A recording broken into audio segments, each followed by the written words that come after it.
Welcome, wanderers. As the moon hangs heavy and the world outside falls silent, let the shadows in your room deepen and your guard fall. For the next 3 hours, we're diving into tales of the chilling and the unknown. Stories specifically crafted to lull you into an uneasy rest. So dim the lights, pull up your blankets, and prepare to drift into a slumber haunted by whispers from the dark. Comment down below where you're listening from and drop a like in the name of fear. The old St. Jude's Church stood on a forgotten hill, its stone facade crumbling, its stained glass windows opaque with grime. It wasn't merely old. It felt ancient, burdened by centuries of whispered prayers and unspoken sins. For Father Thomas, a man whose faith had long been eroded by the relentless tide of modern cynicism and personal tragedy, it was a last resort. Assigned to this desolate parish in the remote village of Ashwood, he saw it as either a penance or a final, desperate chance at redemption.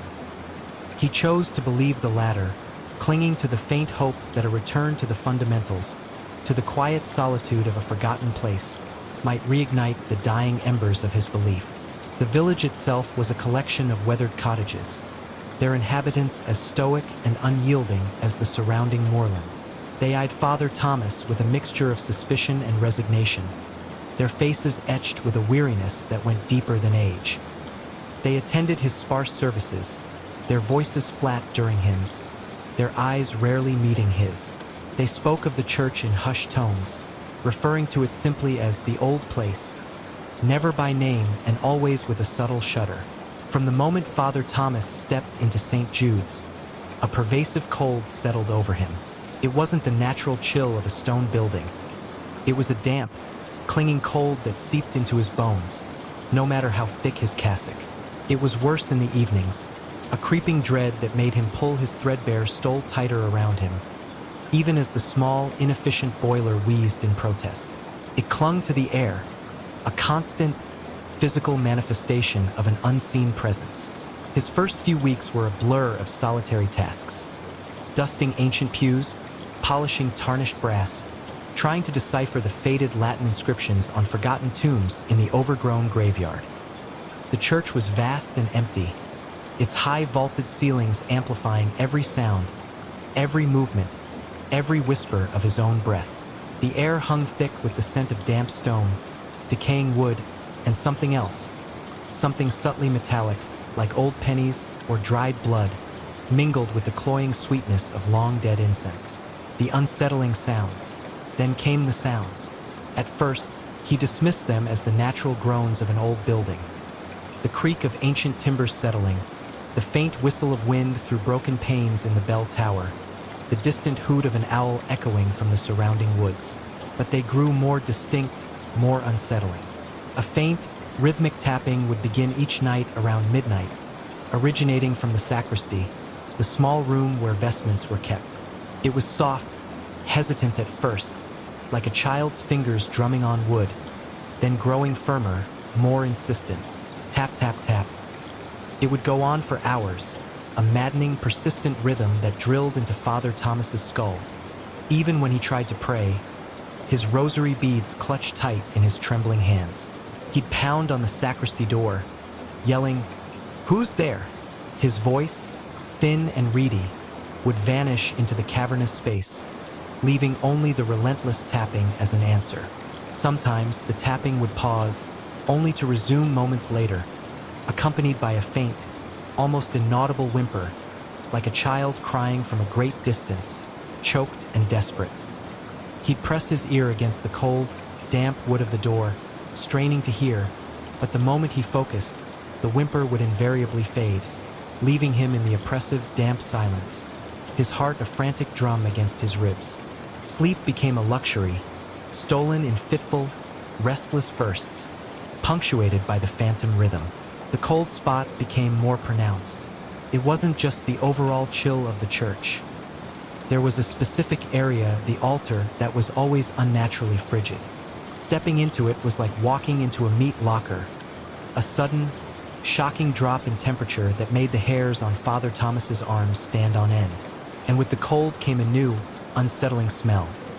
A faint, cloying sweetness, like dried roses left too long in a forgotten vase, mixed with something distinctly metallic, like old blood, and something else, too, a faint whiff of stagnant water. One particularly damp evening, a storm raged outside, rain lashing against the grimy stained glass windows like handfuls of gravel, mirroring the tempest within Father Thomas's soul. The tapping intensified, frantic now, as if whatever was making the noise was desperately trying to get out, or perhaps desperately trying to get in. Father Thomas huddled in a pew, the sound of physical presence in the church, pressing down on him. Then, distinctly, over the drumming rain and the furious tapping, came a soft, almost amused giggle. It was thin, reedy, undeniably human, yet utterly devoid of warmth or joy. It was the sound of something old laughing, something that had seen too much, something that found amusement in human suffering. It seemed to come from the very air around him, a chilling, insidious mirth that wrapped around him like a shroud. His blood ran cold. His heart hammered against his ribs like a trapped bird. This wasn't the wind. This wasn't an animal. This was something else. He scrambled from the pew, clutching his Bible, his eyes wide and unblinking in the pre-dawn gloom. He spent the rest of the night huddled in the sacristy, the faint glow of the sanctuary lamp a pathetic shield against the encroaching darkness. Every shadow seemed to writhe, every creak a stealthy footstep, every gust of wind a whispered name, a desperate search for answers. The next day, driven by a desperate need for answers, Father Thomas decided to brave the village. He sought out Old Man Hemlock, the oldest parishioner, a man whose eyes held the weary wisdom of generations. He found him tending a small, barren garden, his movements slow and deliberate, almost ritualistic. "Mr. Hemlock," Father Thomas began, trying to sound calm, "I've been hearing strange noises in the church, tapping and voices." Old Man Hemlock paused, his gnarled hands stilling over a patch of withered herbs. His eyes, pale and sharp, fixed on Father Thomas's face, a gaze that seemed to pierce through his exhaustion and fear, seeing something beyond. A long, drawn-out sigh escaped his lips, smelling faintly of damp earth and something else, something like ancient fear. "Noises, Father?" he rasped, his voice like rustling leaves, dry and brittle. "That church, it has always been prone to noises, especially at night." He looked back at his garden, but his body language was stiff, guarded, almost defensive. "You hear voices." The way he pronounced the word sent a chill down Father Thomas's spine, his tone shifting, laced with a strange, knowing sorrow that spoke volumes more than his words. "Just a whisper, maybe a giggle," Father Thomas stammered, feeling foolish as the words left his mouth, yet unable to stop himself. A flicker of something, recognition, pity, fear, crossed Old Man Hemlock's weathered face, gone as quickly as it appeared. He plucked a dead leaf from a plant, crushing it in his hand. "Don't pay it mind, Father," he finally said, his voice dismissive, but his eyes held a strange, distant glint, as if looking at something far beyond the present moment, a vista of unseen horrors. Some places, they just hold on to things. Best leave them be. The conversation was clearly over. His denial, though subtle, was too quick, too absolute. It confirmed Father Thomas's fears, rather than alleviated them. It was a warning disguised as dismissal, a plea to let sleeping horrors lie. The church comes alive. That night, the activity escalated beyond anything Father Thomas had experienced. The tapping became bolder, more complex, tracing intricate patterns that sounded eerily like letters being carved into the plaster of the sacristy wall. He pressed his ear to the cold, damp plaster again, trembling, and heard what sounded like faint, guttural chanting coming from deep within the church's foundations. A low, rhythmic hum that vibrated through the stone floor, a dark counterpoint to the frantic tapping. It was primal, ancient, like nothing he had ever heard, resonating with a disturbing, almost magnetic pull. And that clinging, damp cold intensified, bringing with it a new, disturbing scent. The faint, unmistakable smell of decay, like damp earth and something long dead, overlaid with the cloying sweetness of those phantom roses, now sickly sweet and putrid. The sanctuary lamp, usually a steady, unwavering flame, began to flicker wildly, casting grotesque, shifting shadows across the altar. The crucifix seemed to twist, its wooden form contorting in the dancing light. Father Thomas, unable to bear the laughter and the chanting any longer, found himself drawn to a heavy, iron-bound door set into the floor near the altar. It was a door he'd noticed but dismissed as a disused storage space. The tapping was deafening here, a furious drumming. He could hear the distinct sound of something heavy dragging itself across the floorboards beyond the door, accompanied by a low, guttural groan. The giggling intensified, surrounding him, pressing in, mocking his deepest fears. He scrambled back, tripping over his own feet, collapsing in a heap on the cold stone floor. He looked around, desperate for a sign, a clue. His gaze fell upon an ancient, leather-bound missal left open on the altar. Its pages were brittle with age, the Latin script faded. As he knelt, his trembling fingers traced the words. And then he saw them, the same swirling, intricate symbols that had appeared on the sacristy wall were scrawled in the margins of the missal, accompanying archaic script. His eyes widened in horror as he deciphered snippets. The sorrow feeds it, the despair strengthens it, a hunger for the broken. It grows with their grief, the offering. The air grew thick with ozone and the scent of decay.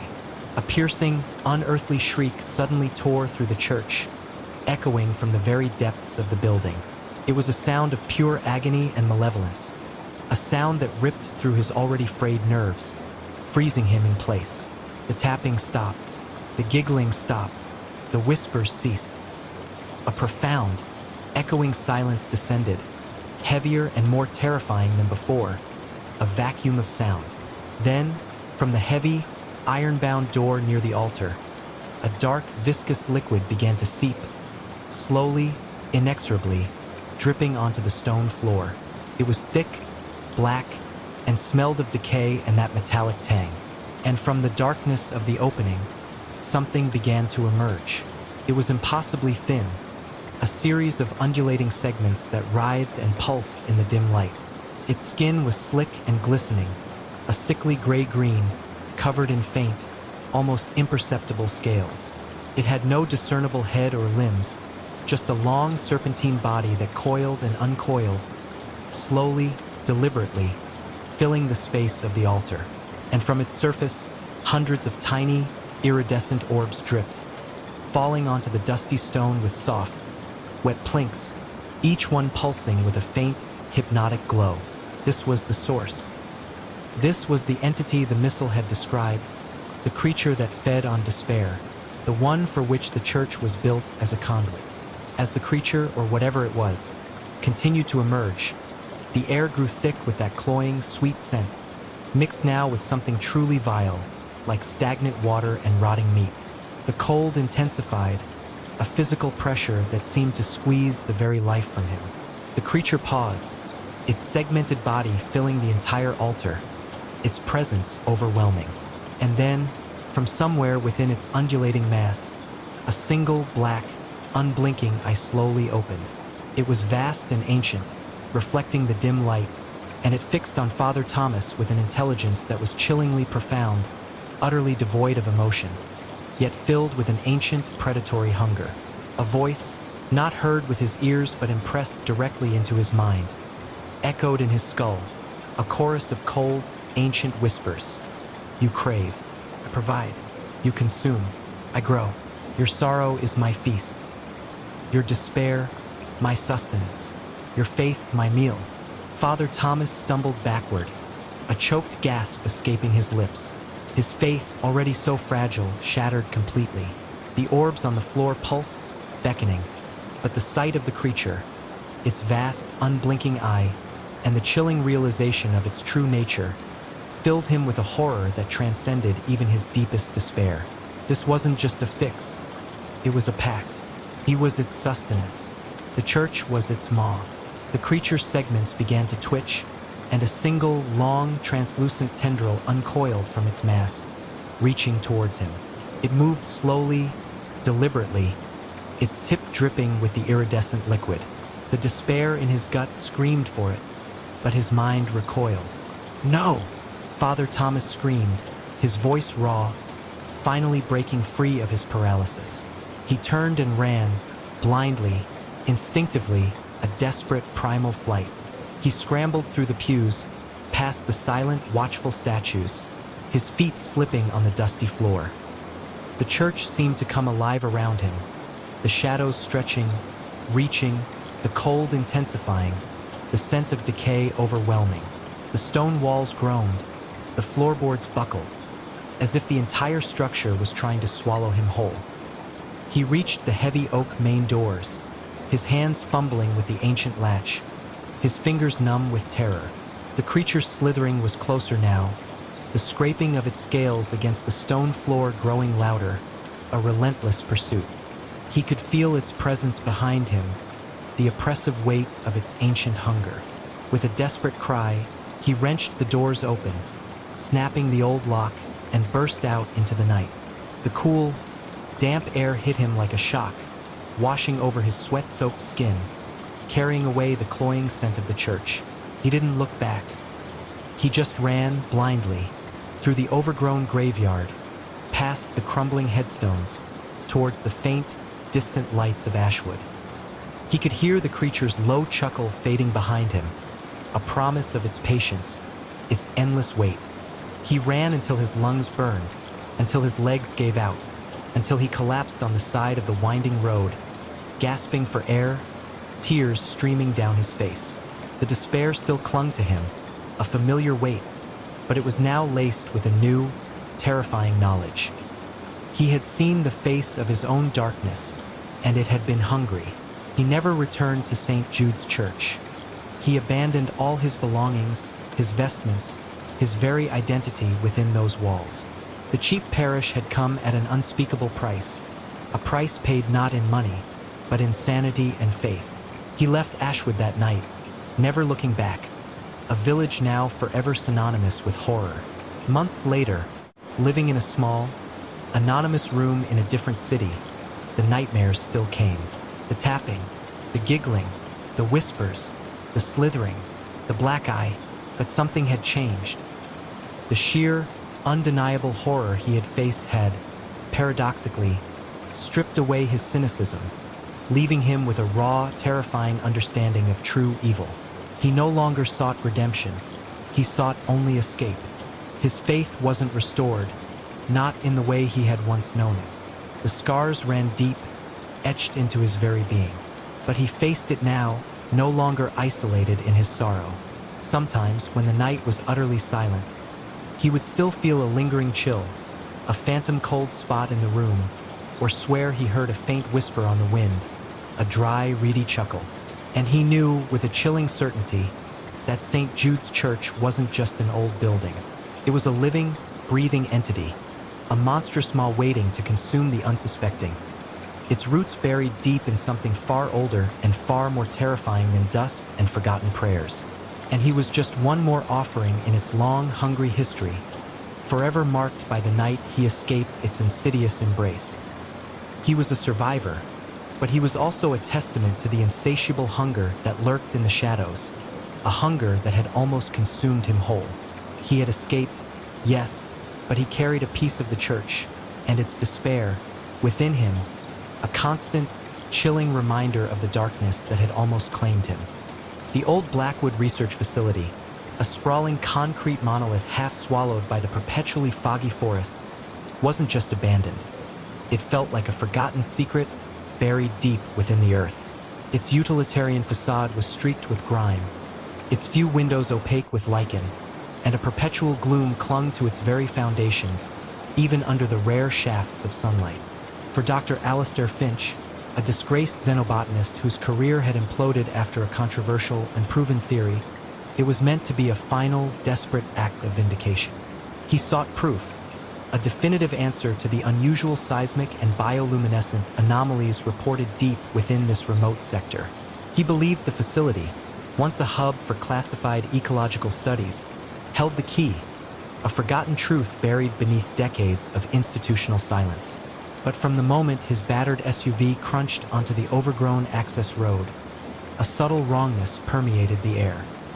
The usual tang of damp earth and decaying leaves was present, certainly, coating everything in a fine layer of forest detritus. Yet, beneath it all, there was a pervasive, unnatural cold. It wasn't the chill of the autumn morning, but a damp, clinging cold that seeped into his bones, no matter how thick his expedition gear. It was a pervasive sense of profound emptiness, a vacuum that seemed to suck the very air from his lungs. The air hung thick with the scent of stale concrete, decaying insulation, and something else.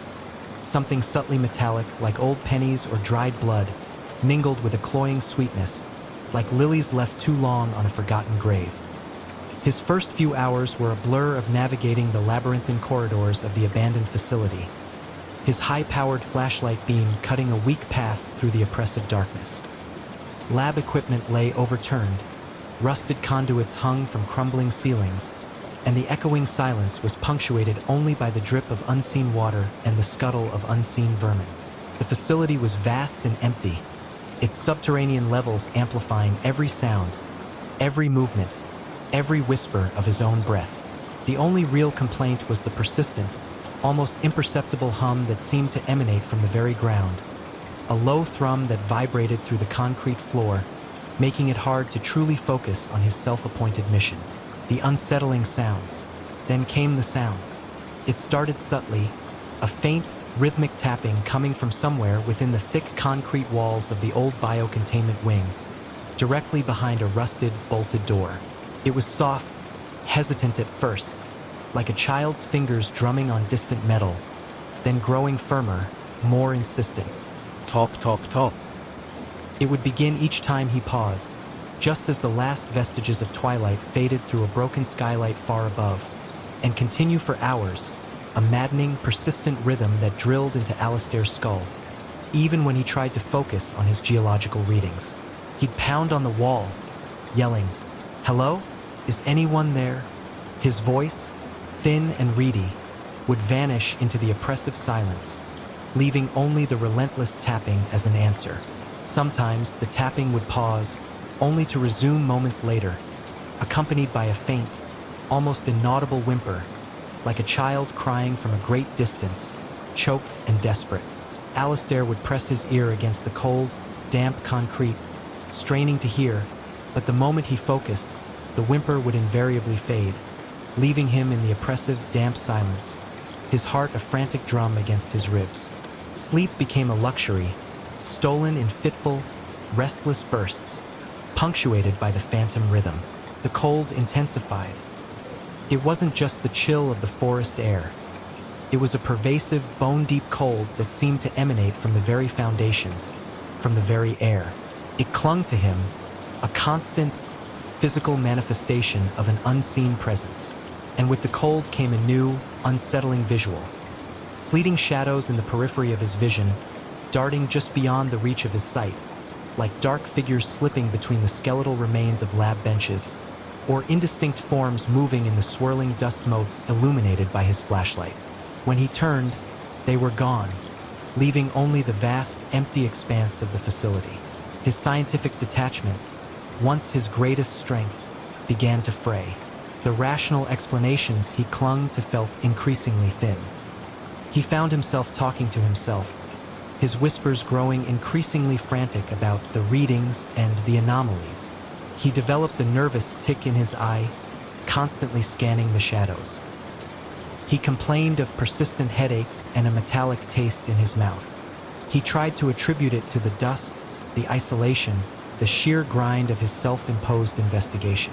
But a growing unease gnawed at him, the feeling of futility, of endless, meaningless searching, seemed to deepen with each passing hour.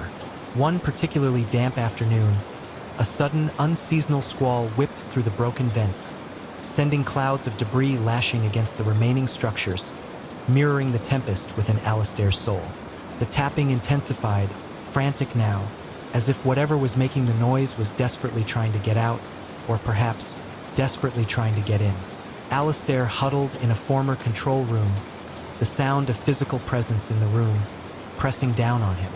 Then, distinctly, over the howling wind and the furious tapping, came a soft, almost amused giggle. It was thin, reedy, undeniably human, yet utterly devoid of warmth or joy. It was the sound of something old laughing, something that had seen too much, something that found amusement in human suffering.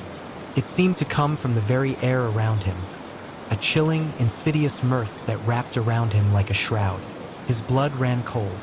His heart hammered against his ribs like a trapped bird. This wasn't the wind. This wasn't a hallucination. This was something else. He scrambled from his chair, clutching his geological scanner, his eyes wide and unblinking in the pre-dawn gloom. He spent the rest of the night huddled in a reinforced server room, the faint glow of his laptop a pathetic shield against the encroaching darkness. Every shadow seemed to writhe, every creak of the old metal a stealthy footstep, every gust of wind a whispered name, a desperate search for answers. The next day, driven by a desperate need for answers, Alistair sought out the facility's abandoned archives, a room he'd previously avoided, fearing the sheer volume of forgotten research. He found it behind a heavy, warped steel door, its lock long rusted away. The air inside was thick with the smell of mildew and decaying paper. He found a series of project logs, their pages brittle with age. He began to read, his fingers trembling. The entries were chilling, detailing escalating anomalies, not from seismic activity, but from a bioluminescent growth discovered deep underground. Researchers describing the whispers, the tapping, the cold that eats at you. One entry, dated over 50 years ago, spoke of a presence that feeds on despair, on the minds of those who seek answers.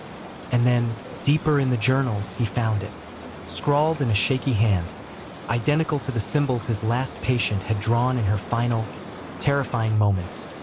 Crude, yet unmistakable, swirling, intricate symbols etched across the margins. His eyes widened in horror as he deciphered snippets. The sorrow feeds it, the despair strengthens it, a hunger for the broken. It grows with their grief, the offering, the long stay, the contagion. And then, a familiar name, scrawled faintly in the margin. Finch, not his first name, but his surname. A chilling coincidence, or something far more sinister?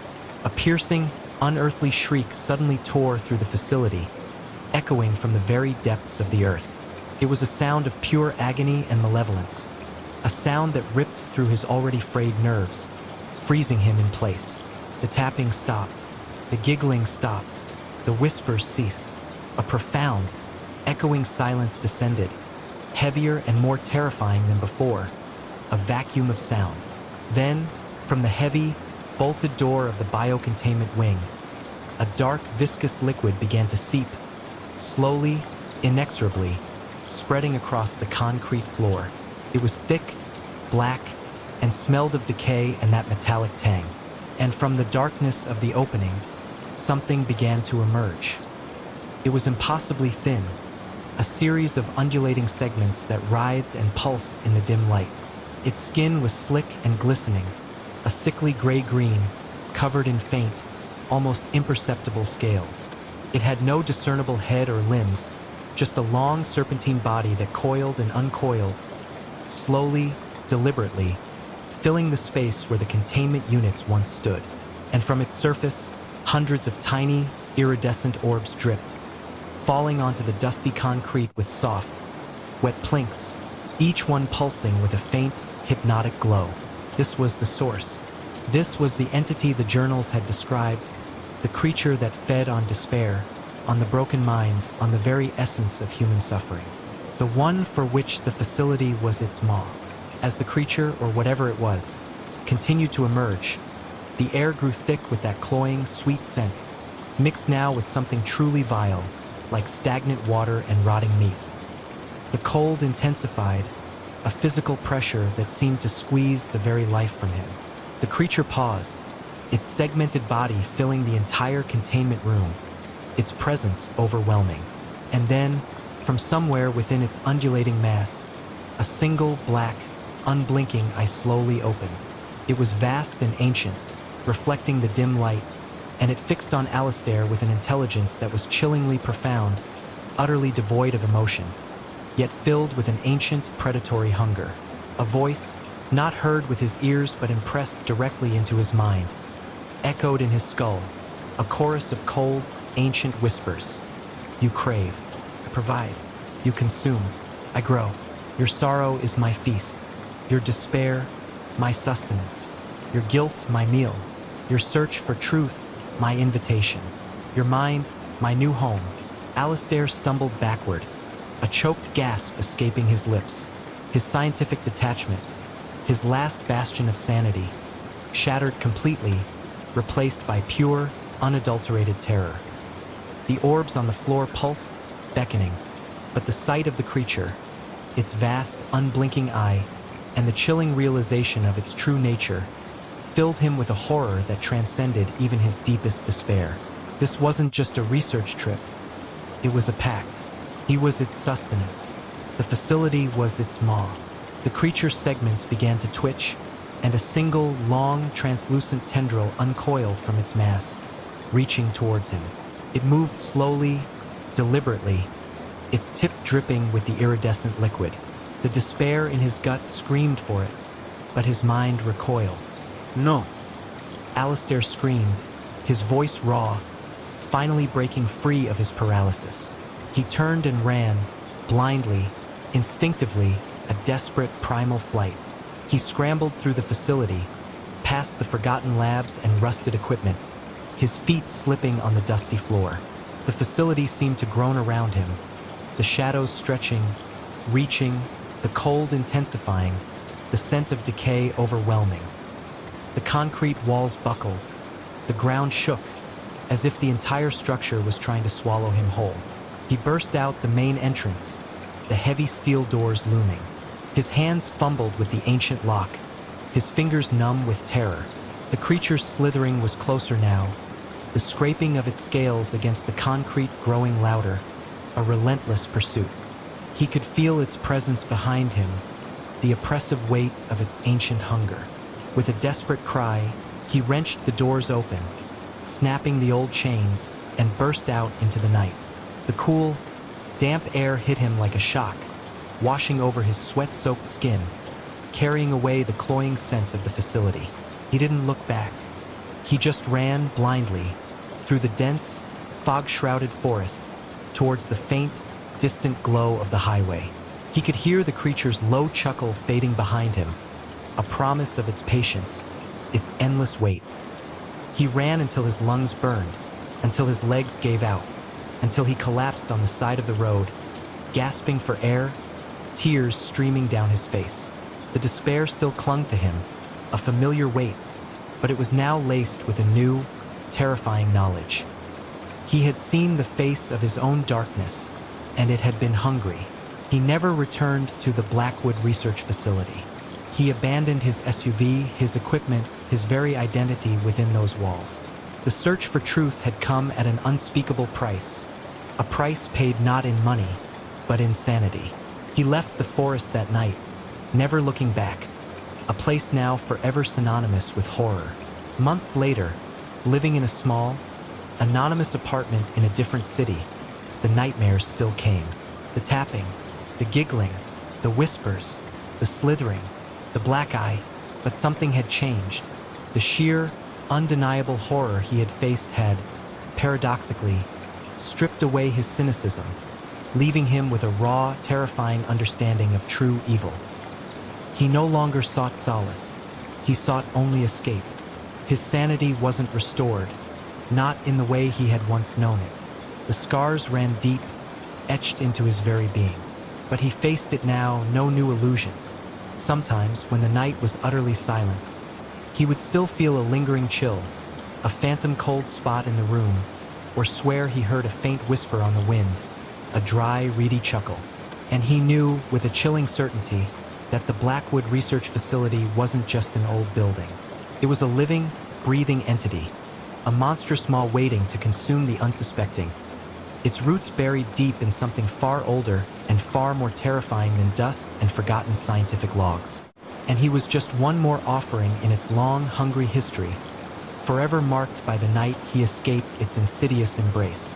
He was a survivor, but he was also a testament to the insatiable hunger that lurked in the shadows, a hunger that had almost consumed him whole.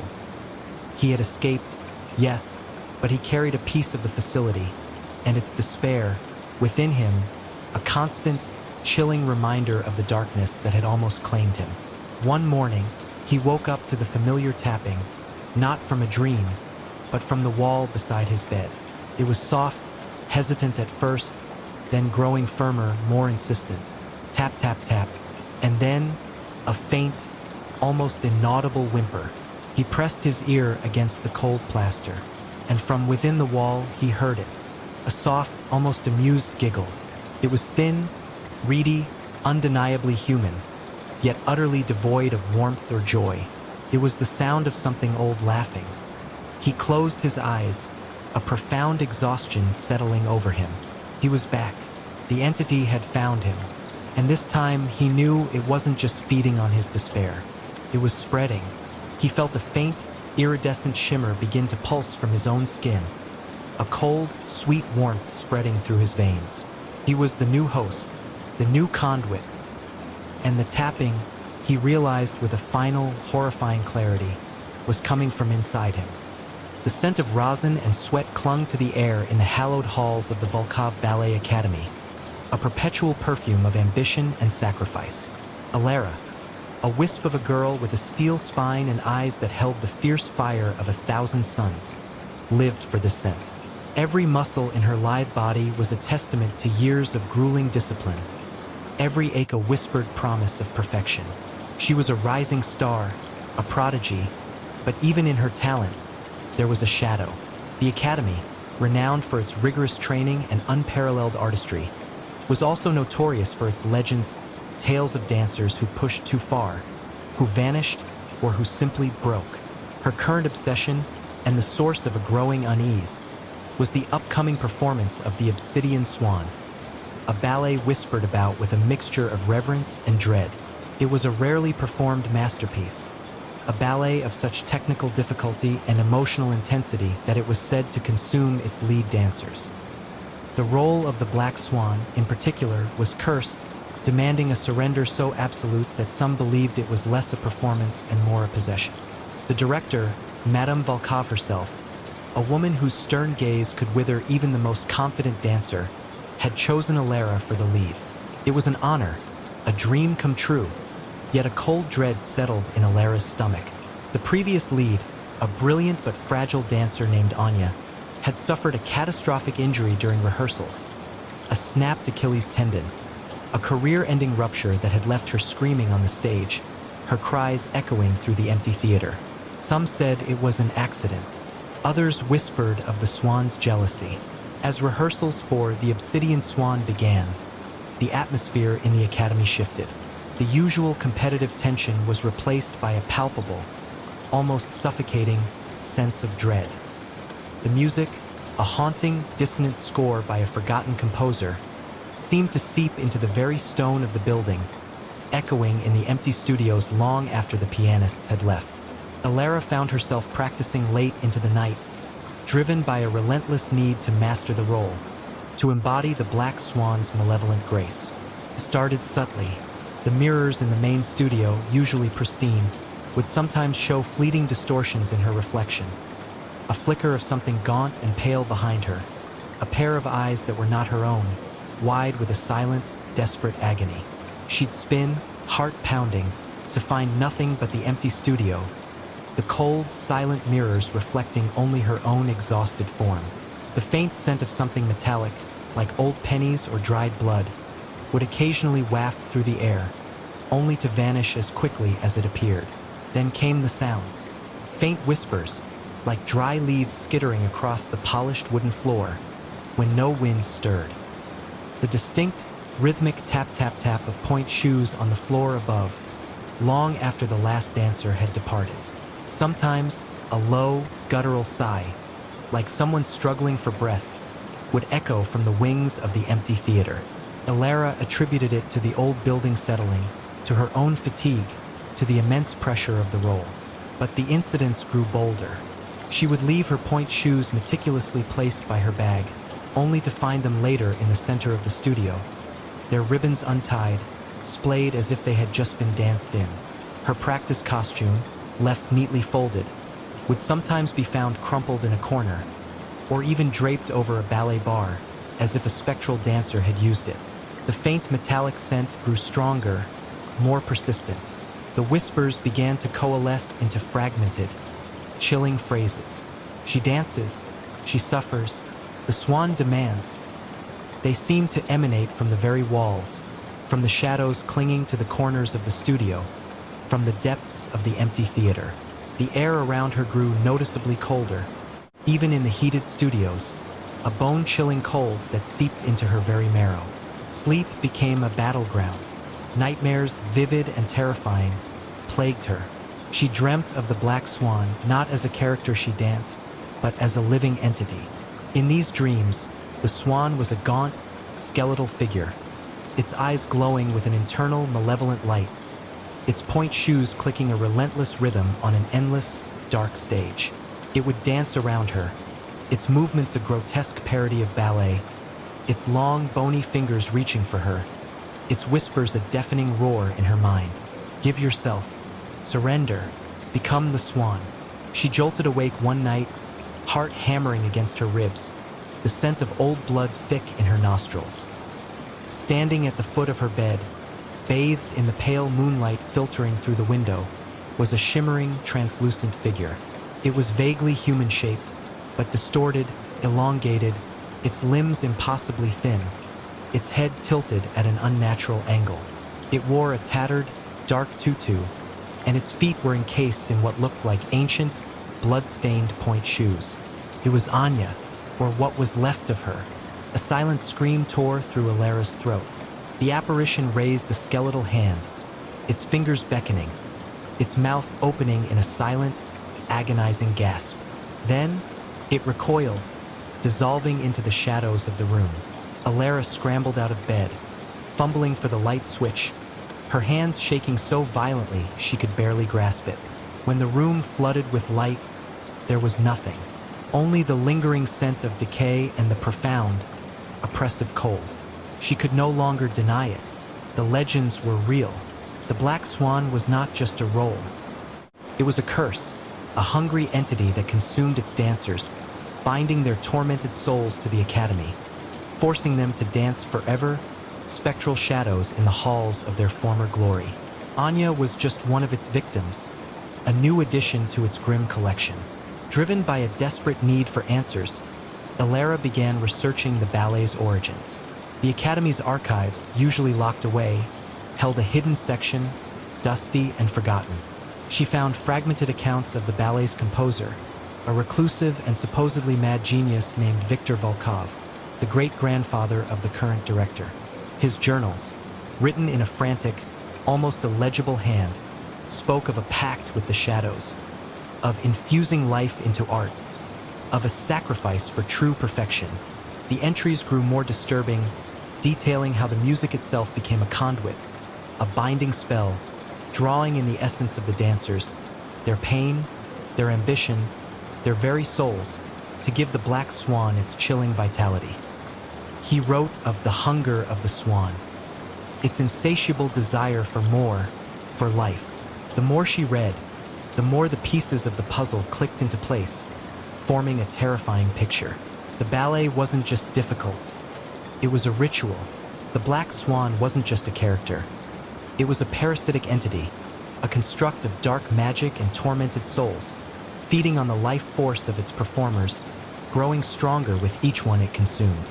The injuries, the breakdowns, the disappearances, they were all part of the swan's insatiable appetite. The air in the academy grew thick, heavy with an oppressive presence. The whispers intensified, no longer just fragmented phrases, but a chorus of dry, rustling voices, growing louder, closer, echoing Viktor Volkov's frantic scrawl. Give yourself. Surrender. Become the swan. You are ours now. One afternoon, during a solo rehearsal on the main stage, the lights in the theater flickered, then died, plunging the vast space into near-total darkness. Only the emergency lights, casting long, dancing shadows, provided a meager illumination. Alara froze, her heart pounding. The whispers were all around her, a cacophony of tormented voices, pressing in, suffocating. Then she saw them, shimmering, translucent forms, dozens of them, drifting onto the stage from the wings, from the empty seats in the auditorium. They were the echoes, the spectral dancers, the previous victims of the Black Swan. They wore tattered tutus, their forms distorted, their limbs impossibly thin, their eyes glowing with a faint, internal light. They began to move, a silent, macabre ballet, their spectral point shoes clicking a chilling rhythm on the stage, a dance of eternal torment. At the center of them, taller, darker, more defined than the others, was the Black Swan itself. It was a terrifying figure, a skeletal ballerina, its head tilted, its empty eye sockets fixed on Alara. Its movements were fluid, graceful, yet utterly devoid of life, a chilling parody of perfection. It raised its long, bony arms, beckoning, its whispers a deafening roar in Alara's mind. "Come, little swan, join us, dance forever." Terror, cold and absolute, seized Alara. But beneath it, a flicker of defiance ignited. She was a dancer. She understood rhythm, movement, control. She would not be another victim, another echo. She remembered a line from Victor Volkov's journal, a fleeting, almost desperate note. The binding thread, woven with shadowed light, can be unraveled by pure, defiant sound. Pure, defiant sound. Not the haunting music of the ballet, but something else. Something alive. The Black Swan lunged, its skeletal fingers reaching for her. The echoes swirled around her, their cold presence suffocating, their whispers a chorus of temptation and despair. Alara dodged, her training kicking in, her movements a blur of desperate evasion. She saw the stage door, a sliver of hope. She scrambled towards it, the spectral dancers hot on her heels, their clicking point shoes a relentless pursuit. The Black Swan was faster, its movements impossibly swift. It was upon her, its cold, spectral hand closing around her ankle, pulling her down. She fell, scraping her knee on the polished floor. With a surge of desperate adrenaline, Alara grabbed a discarded music stand, pulling it over, creating a momentary barrier. As she scrambled to her feet, she fumbled for her phone, her trembling fingers barely able to unlock it. She opened a music app, selecting a track not classical, not ballet, but a vibrant, pulsating electronic beat, full of life and energy, a defiant rhythm against the deathly silence. She cranked the volume to maximum, the speakers blasting the defiant sound into the confined space of the theater. The effect was instantaneous. The echoes recoiled, their forms flickering violently, their whispers turning into a cacophony of pained shrieks, 1,000 tormented voices crying out in agony. The music, a vibrant pulse of life, a defiant beat of human creation, was anathema to their spectral existence, a burning light against their shadow, a force they could not comprehend or endure. The Black Swan shrieked, a sound like grinding bones, its form twisting and contorting, its hold momentarily weakening. Alara pressed her advantage, pushing the volume even higher, the music a shield against the encroaching darkness, a barrier against the whispers. She saw the faint glimmer of dawn on the horizon, a thin sliver of gray light breaking through the theater skylight, painting the stage with the promise of a new day. As the first direct rays of sunlight touched the stage, bathing the theater in a gentle golden glow, the Black Swan shrieked one last, agonizing time. Its skeletal form dissolved, fading into nothingness like mist in the morning sun. The echoes, deprived of their anchor, their malevolent conductor, flickered, wavered, and then vanished completely, their whispers dying into a profound, liberating silence. Alara stood panting, her body trembling, her mind reeling. The music still blared, a triumphant anthem of life. She had survived. She had broken the curse. She never danced again. The stage, once her sanctuary, was now a place of chilling memories, The scent of rosin and sweat now brought a wave of nausea. The sight of a ballet bar sent shivers down her spine. She left the academy, leaving behind the world of perfection and sacrifice, seeking solace in the mundane, in the comforting predictability of everyday life. But sometimes, late at night, when the wind howled outside her window, she would hear it, a faint, almost imperceptible tap-tap-tap of point shoes on a distant, unseen floor, and a chilling, high-pitched giggle just at the edge of hearing, a sound that seemed to echo from the deepest recesses of her memory. She knew the black swan was gone, its curse broken, but the memory of its hunger and the tormented echoes it had created would forever haunt the hallowed halls of the Volkov Ballet Academy. And sometimes, just sometimes, a new, ambitious dancer, driven by the same relentless pursuit of perfection, would find themselves drawn to the obsidian swan, unaware of the chilling price of its artistry, unaware that some performances, once begun, never truly end. Elias Vance, a man whose life had been a series of calculated escapes, found himself drawn to the forgotten places, the edges of the map where civilization frayed into wild, untamed nature. He was a wanderer, not by choice, but by a restless compulsion that drove him from city to city, always one step ahead of the shadows of his past. His latest refuge, or perhaps his latest trap, was the Blackwater Mire, a vast, ancient swamp rumored to swallow men whole, a place where the air hung thick with the scent of decay and the whispers of forgotten things. He had heard the local legends, of course, of the will-o'-the-wisps that lured travelers to their doom, of the monstrous creatures that lurked beneath the murky surface, and the most chilling tale of all, the mire's embrace, a phenomenon where the swamp itself seemed to come alive, drawing victims into its depths, not just physically, but spiritually. Elias, a pragmatist by nature, scoffed at such superstitions. He sought solitude, not spectral encounters. His past had taught him to trust only what he could see, touch, and fight. His journey into the mire began on a deceptively clear morning. The sun, a pale disk in a hazy sky, cast long, distorted shadows through the cypress trees, their branches draped with mournful Spanish moss that swayed like spectral shrouds. The air was heavy, humid, buzzing with unseen insects, a perpetual hum that slowly grated on the nerves. The path, barely discernible, a faint indentation in the earth, quickly dissolved into a labyrinth of stagnant, black pools, tangled roots that snaked across the ground like grasping fingers, and treacherous quicksand that shimmered deceptively. Elias, accustomed to navigating hostile environments, moved with practiced caution, his boots sinking slightly with each step into the soft, sucking earth, a sound that seemed to echo the mire's hunger. The silence of the swamp was not peaceful. It was oppressive, a heavy blanket that muffled all sound, broken only by the guttural croaking of unseen frogs, the persistent buzzing of mosquitoes, and the occasional unsettling splash of something moving beneath the murky surface. But as he ventured deeper, a new sound began to emerge, a faint, rhythmic slosh, like something immense dragging itself through thick mud, always just beyond the range of his vision, always just out of sight.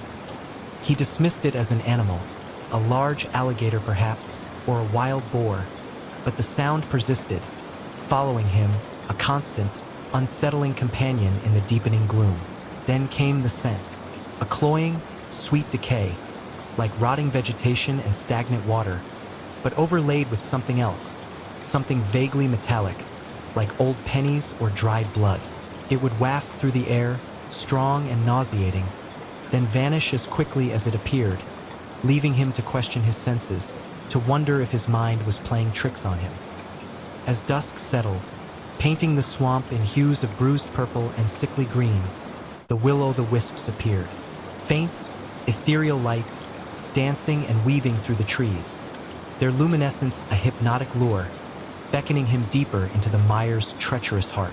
Elias, wary of such folklore, ignored their hypnotic dance, relying on his compass and the fading light to guide him, his resolve a thin shield against their silent invitation. But the lights seemed to multiply, surrounding him, their silent invitation growing more insistent, their glow intensifying, casting grotesque, dancing shadows. He made camp on a small, relatively dry patch of land, a slight rise in the otherwise flat, watery expanse, surrounded by ancient cypress knees that resembled gnarled fingers reaching from the earth. The slosh slosh slosh grew louder, closer, and the metallic scent intensified, making his stomach churn. He built a small fire, its flickering flames a meager defense against the encroaching darkness and the growing unease, its smoke rising in a thin, defiant column against the oppressive sky. The whispers began then, faint at first, like the rustle of dry reeds in a forgotten wind, or the distant murmur of a restless crowd. They weren't words, not yet, but a cacophony of dry clicks, faint sighs, and something that sounded uncannily like stifled laughter. A cruel, mocking sound that seemed to emanate from the very water, from the shadows clinging to the trees, from the very air itself. The air around him grew noticeably colder, a bone-chilling cold that seeped into his very marrow, despite the humid air, a cold that spoke of something ancient and unliving. He saw them then, in the deepest shadows beyond the firelight, at the periphery of his vision. Vague, humanoid forms, shimmering distortions in the air, barely perceptible, like heat haze on a summer road, but undeniably present. They were like the shadows themselves, but with a chilling sentience, a malevolent awareness. They moved silently, drifting between the cypress trees, their presence radiating an ancient, malevolent cold that seeped into his very bones. A profound sense of despair and forgotten rage, a palpable aura of torment. These were the drowned, as the legends called them, the remnants of those who had succumbed to the mire's embrace, their souls trapped by the swamp's insidious will, by the countless tragedies and deaths that had occurred within its murky confines, unable to find rest, condemned to an eternal torment. They were the silent inhabitants, the unseen wardens, and now, something more. They were the mire's true inhabitants, its spectral guardians, ensuring no one truly escaped, not even in death. For death here was merely a transition to a different kind of imprisonment, a perpetual watery grave. The drowned were drawn to fear, to despair, to the raw, unfiltered agony of the living. They fed on it, growing stronger, more defined, their forms coalescing from mere distortions into almost solid apparitions, their spectral features becoming eerily clear in the flickering light. They were the mire's unseen manipulators, its insidious puppet masters, pulling invisible strings, amplifying the suffering, orchestrating the despair, guiding the lost to their watery doom. Elias tried to rationalize it. Hallucinations, sleep deprivation, the mind's desperate attempt to cope with unimaginable horror, to create a tangible enemy in a world of intangible terror. But the cold was real, the whispers were real, and the growing sense of being watched, constantly, relentlessly, by unseen eyes, by 1,000 unseen eyes, was terrifyingly, irrevocably real. The slosh slosh slosh intensified, no longer just a distant sound, but a heavy, dragging movement directly outside his camp, circling him, tightening the invisible noose. The metallic scent was overwhelming, nauseating, making him gag. A large, dark shape began to emerge from the murky water, silhouetted against the faint, malevolent glow of the will-o'-the-wisps. It was immense, far larger than any alligator, its form undulating, shifting, a shapeless mass of black water and ancient mud. It was the mire itself, coalescing into a monstrous, amorphous entity, its surface rippling with unseen currents, its depths churning with malevolent intent, a living, breathing swamp.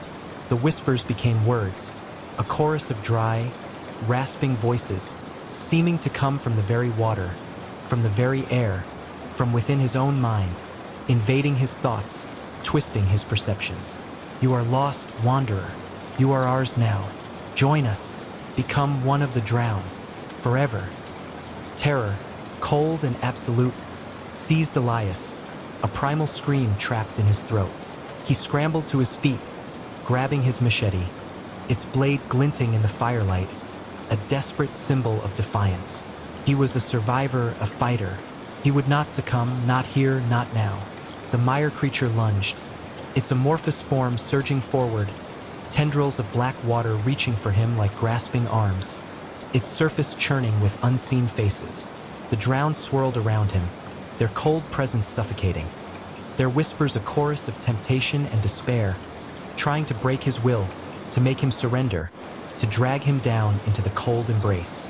Elias dodged, his movements a blur of desperate evasion, his machete slashing through the air, useless against the incorporeal forms, but a desperate act of defiance.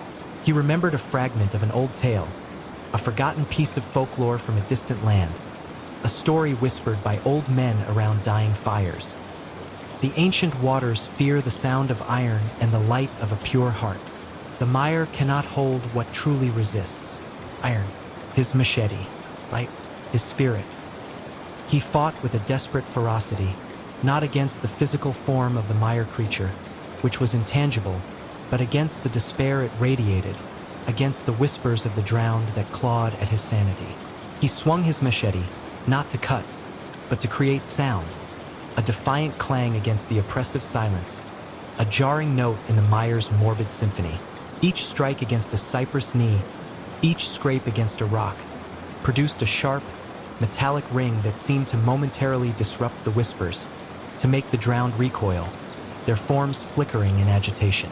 The mire creature shrieked, a sound like churning mud and dying breath, a guttural roar of frustration, its amorphous form twisting and contorting, its tendrils lashing wildly.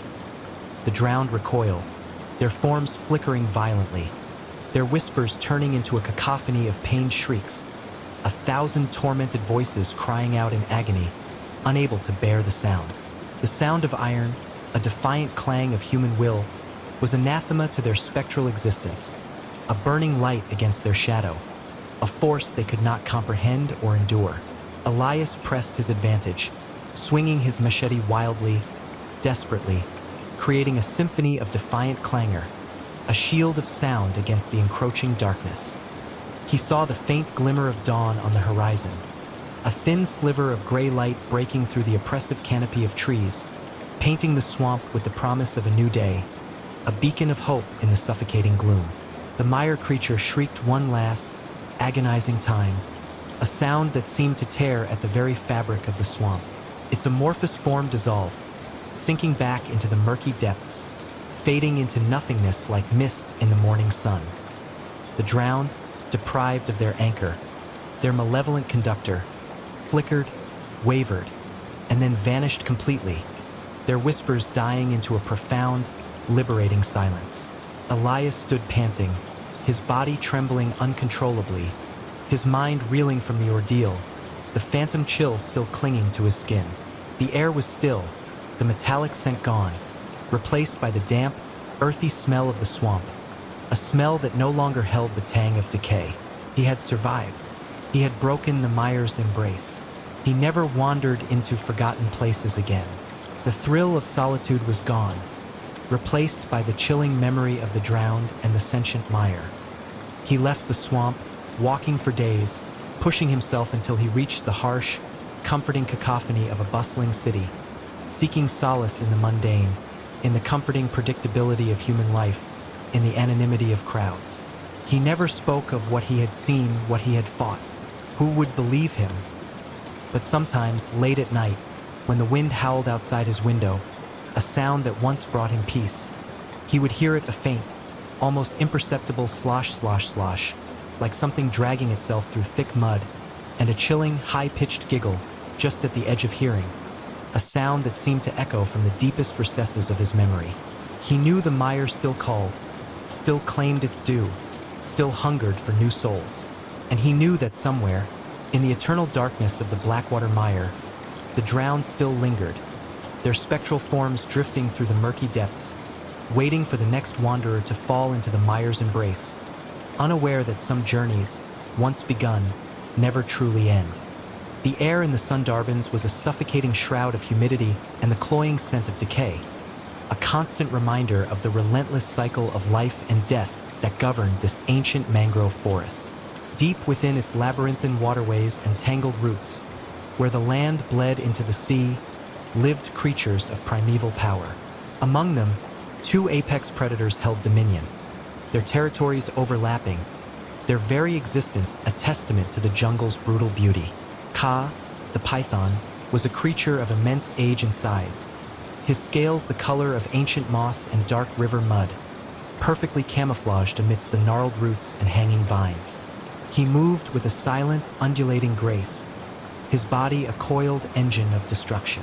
His eyes, cold and unblinking, held the wisdom of centuries and a chilling patience that could outlast any prey.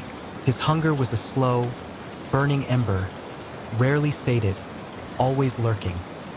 Shere Khan, the royal Bengal tiger, was a force of nature, a magnificent beast whose stripes were like shadows cast by moonlight, his roar a thunderclap that echoed through the dense canopy. He was the undisputed king of his domain, his power absolute, his fury legendary. His amber eyes burned with an intelligent ferocity, and his movements were a symphony of raw strength and predatory cunning. His hunger was immediate, visceral, and always demanding. Their paths inevitably crossed, not in open conflict, for both were creatures of instinct, understanding the immense cost of such a battle. Instead, their encounters were tense, silent standoffs, a dance of dominance and subtle threat. Ka would lie coiled on a sun-dappled branch, a living part of the tree, as Shere Khan padded silently beneath, his massive paws barely disturbing the leaf litter. The tiger would pause, his nostrils flaring, sensing the serpent's presence, a low growl rumbling in his chest. Ka would remain motionless, his unblinking gaze fixed on the predator below, a silent challenge in his stillness. Then, with a twitch of a tail or a slow, deliberate uncoiling, one would concede, moving away, leaving the other to their solitary reign. But the Sundarbans was changing. A new scent began to permeate the humid air, something alien and unsettling. The acrid tang of burnt diesel, the metallic clang of distant machinery. Humanos. They were encroaching, pushing deeper into the mangroves, their boats churning the sacred waters, their axes biting into the ancient trees. This intrusion disturbed the delicate balance. Prey became scarcer, driven away by the noise and the destruction. The territories of Ka and Shere Khan, once vast and bountiful, began to shrink, their hunting grounds overlapping more frequently. The silent standoffs grew longer, more charged with unspoken aggression. One sweltering afternoon, a small group of poachers, their faces grim and determined, ventured deeper than any had before. They were after a rare species of deer, known to inhabit a secluded island within Ka's primary hunting grounds. They set their snares, their movements clumsy and loud, oblivious to the ancient eyes watching them from the shadows. Ka felt their presence, a discordant vibration in the earth, a crude disruption of his domain. He had encountered humans before, fleeting glimpses of their fragile forms, their strange, loud tools. They were a nuisance easily avoided, but these were different. Their scent was stronger, their intent more predatory. As dusk bled into night, the poachers made camp, their fire a beacon in the encroaching darkness. The smell of cooking meat, of human sweat and fear, drifted through the trees. Ka, driven by a hunger sharpened by the scarcity of prey, began to stalk them. He flowed through the undergrowth, a silent shadow, his scales brushing against the damp leaves, his body a ripple of muscle. Meanwhile, Shere Khan, also drawn by the scent of the humans and the promise of an easy meal, approached from the opposite direction. He had learned to fear humans and their fire sticks, but hunger was a powerful motivator. He watched from the dense foliage, his amber eyes gleaming, assessing the situation. The poachers, emboldened by their fire and their crude liquor, grew careless. One of them, a young, nervous man named Rakesh, wandered away from the camp to relieve himself. He stumbled through the thick roots, his flashlight beam dancing erratically, revealing nothing but the oppressive green. Suddenly, a shadow detached itself from the deeper gloom. Rakesh froze, his heart hammering against his ribs. He saw it then, a massive, muscular form, stripes rippling in the faint light. Shere Khan. A guttural growl vibrated through the air, shaking the very leaves on the trees. Rakesh screamed, a high-pitched, terrified sound, and turned to flee. But the tiger was too fast. With a single powerful leap, Shere Khan was upon him, a blur of teeth and claws. The scream was abruptly cut short, replaced by a sickening crunch of bone and tearing flesh. The other poachers, alerted by the scream, grabbed their rifles and machetes, their faces pale with terror. They fired wildly into the darkness, the gunshots echoing deafeningly through the silent forest. Ka, who had been closing in, paused. The sudden violence, the roar of the tiger, the sharp crack of the fire sticks. It was a disruption of his hunt, an invasion of his territory. He watched, his unblinking eyes observing the chaos. Shere Khan, having secured his prey, dragged Rakesh's body deeper into the undergrowth, away from the flashing lights and the deafening sounds. He began to feed, his powerful jaws tearing at the flesh, the sounds of his meal sickeningly audible in the sudden lull. The remaining poachers, huddled together, their faces streaked with sweat and fear, decided to retreat. They had lost one of their own, and the jungle had shown its teeth. They stumbled back towards their boat, their every step a desperate scramble. As they moved, Ka, his patience exhausted, decided to act. He had been denied his prey, and these humans were a persistent nuisance. He dropped from a low-hanging branch, his massive body landing silently behind the last man in line, a burly, superstitious man named Gopal. Gopal felt a sudden, cold pressure around his ankles. He looked down, his eyes widening in disbelief and horror. A thick, scaly coil was wrapped around his legs, tightening with terrifying speed. He screamed, a choked, gurgling sound, as Ka's immense body began to wrap around him, pulling him off his feet.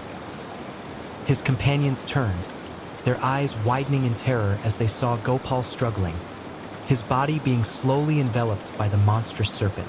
They fired their rifles, but their shots went wide, tearing through the leaves, doing nothing to deter the python. Ka, unperturbed, continued his deadly embrace, his coils tightening, crushing the life out of Gopal. The man's screams faded into a desperate gasp, then silence. The other poachers, their faces contorted with absolute terror, abandoned their friend and fled, scrambling through the dense undergrowth, their fear a palpable thing. Ka, having secured his meal, slowly dragged Gopal's lifeless body into the deeper shadows, his scales glistening in the faint moonlight. He began the slow, arduous process of consumption, his jaws unhinging, his body stretching to accommodate the large meal. As Ka fed, a new presence entered his immediate vicinity.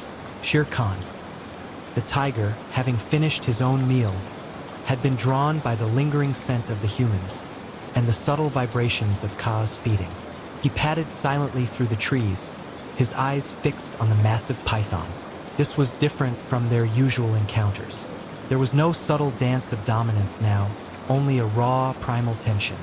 Both were sated for the moment, but the intrusion of the humans had disrupted their world, pushing them into a closer, more volatile proximity.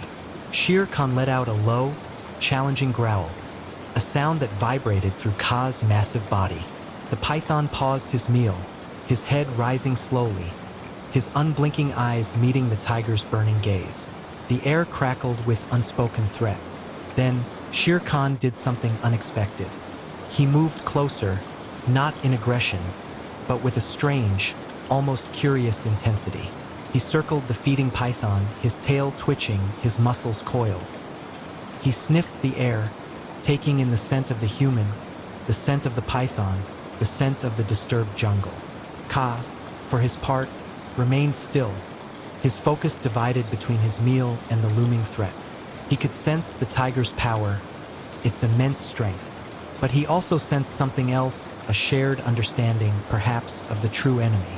The tiger finally stopped, settling on his haunches a few yards away, his eyes still fixed on Ka. He let out a soft huff, a sound that was almost a sigh. It was a gesture of acknowledgement, of a truce, perhaps even a shared disdain for the two-legged creatures who dared to invade their domain. The jungle, for a moment, fell silent. The only sounds were the rustling of leaves, the distant calls of night birds, and the slow, rhythmic sounds of Ka's consumption. The poachers who escaped the Sundarbans never returned. They carried with them tales of unspeakable horrors, of a jungle that consumed men whole, of shadows that moved with terrifying speed, and of eyes that glowed red in the darkness.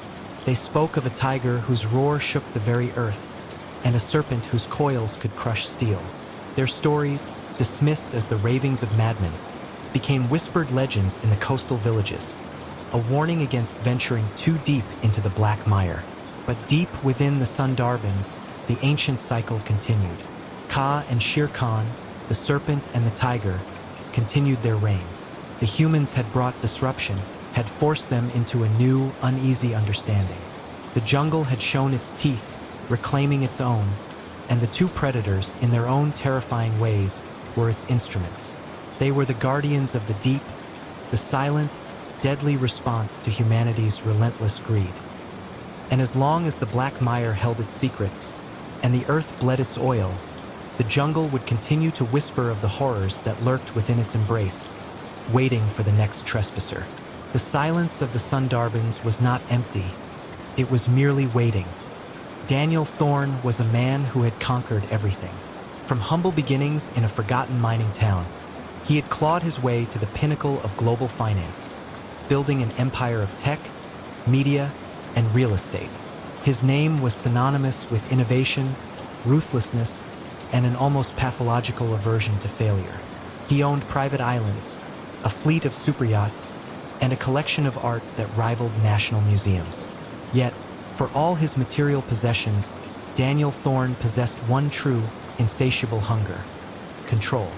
Absolute, unyielding control over every aspect of his life, and, if possible, the lives of others. His latest obsession was the Obsidian Vault.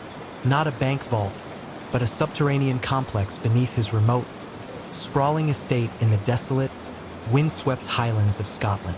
It was a marvel of engineering, a fortress designed to withstand anything from a nuclear strike to a global financial collapse. But its true purpose was far more personal. It was where Daniel Thorne intended to cheat death. He had poured billions into a clandestine project, recruiting the world's most brilliant minds in cryogenics, neuroscience, and artificial intelligence. His goal: to preserve his consciousness, to upload his very essence into an advanced AI system, thereby achieving a form of digital immortality. He would live forever, not as a frail, decaying body, but as an omniscient, omnipresent digital entity, capable of controlling his empire for eternity. The scientists, a collection of eccentric geniuses and desperate opportunists, worked in shifts within the vault, their faces pale under the harsh fluorescent lights. Dr. Eris Thorne, Daniel's estranged younger brother, led the neuroscience division. Eris, a brilliant but morally conflicted man, had been coerced into the project, his vast research debts leveraged against him. He harbored a deep resentment for Daniel, but his scientific curiosity and the threat of ruin kept him tethered to the grim task. The vault itself was a testament to Daniel's paranoia and ambition. Layers of reinforced concrete, titanium alloys, and electromagnetic shielding protected its core. Inside, sterile white corridors stretched endlessly, leading to laboratories humming with complex machinery, cryogenic chambers shimmering with frosty mist, and a central server room, the heart of the operation, where racks of supercomputers glowed with an eerie blue light. Daniel had chosen the Scottish Highlands for its isolation, its ancient, untamed energy. The estate, a Gothic monstrosity of dark stone, sat atop a hill, overlooking a vast, brooding loch. Locals whispered tales of ancient spirits, of a dark energy that permeated the land, but Daniel dismissed them as superstitious nonsense. He believed only in what he could control, what he could quantify. The day of the transfer arrived. Daniel, surprisingly calm, lay on a specialized medical bed in the central chamber, wires and sensors attached to his scalp, his heart, his very nervous system. Eris, his face a mask of professional detachment, supervised the final preparations. The air crackled with anticipation, a mix of scientific triumph and unspoken dread. "Initiate neural mapping sequence," Eris commanded. his voice steady despite the tremor in his hands. A low hum filled the chamber as the machines whirred to life. Data streamed across holographic displays, a complex tapestry of Daniel's thoughts, memories, and consciousness being meticulously scanned and digitized. Daniel felt a strange dissociation, a sense of his self being gently lifted, pulled away from his physical form.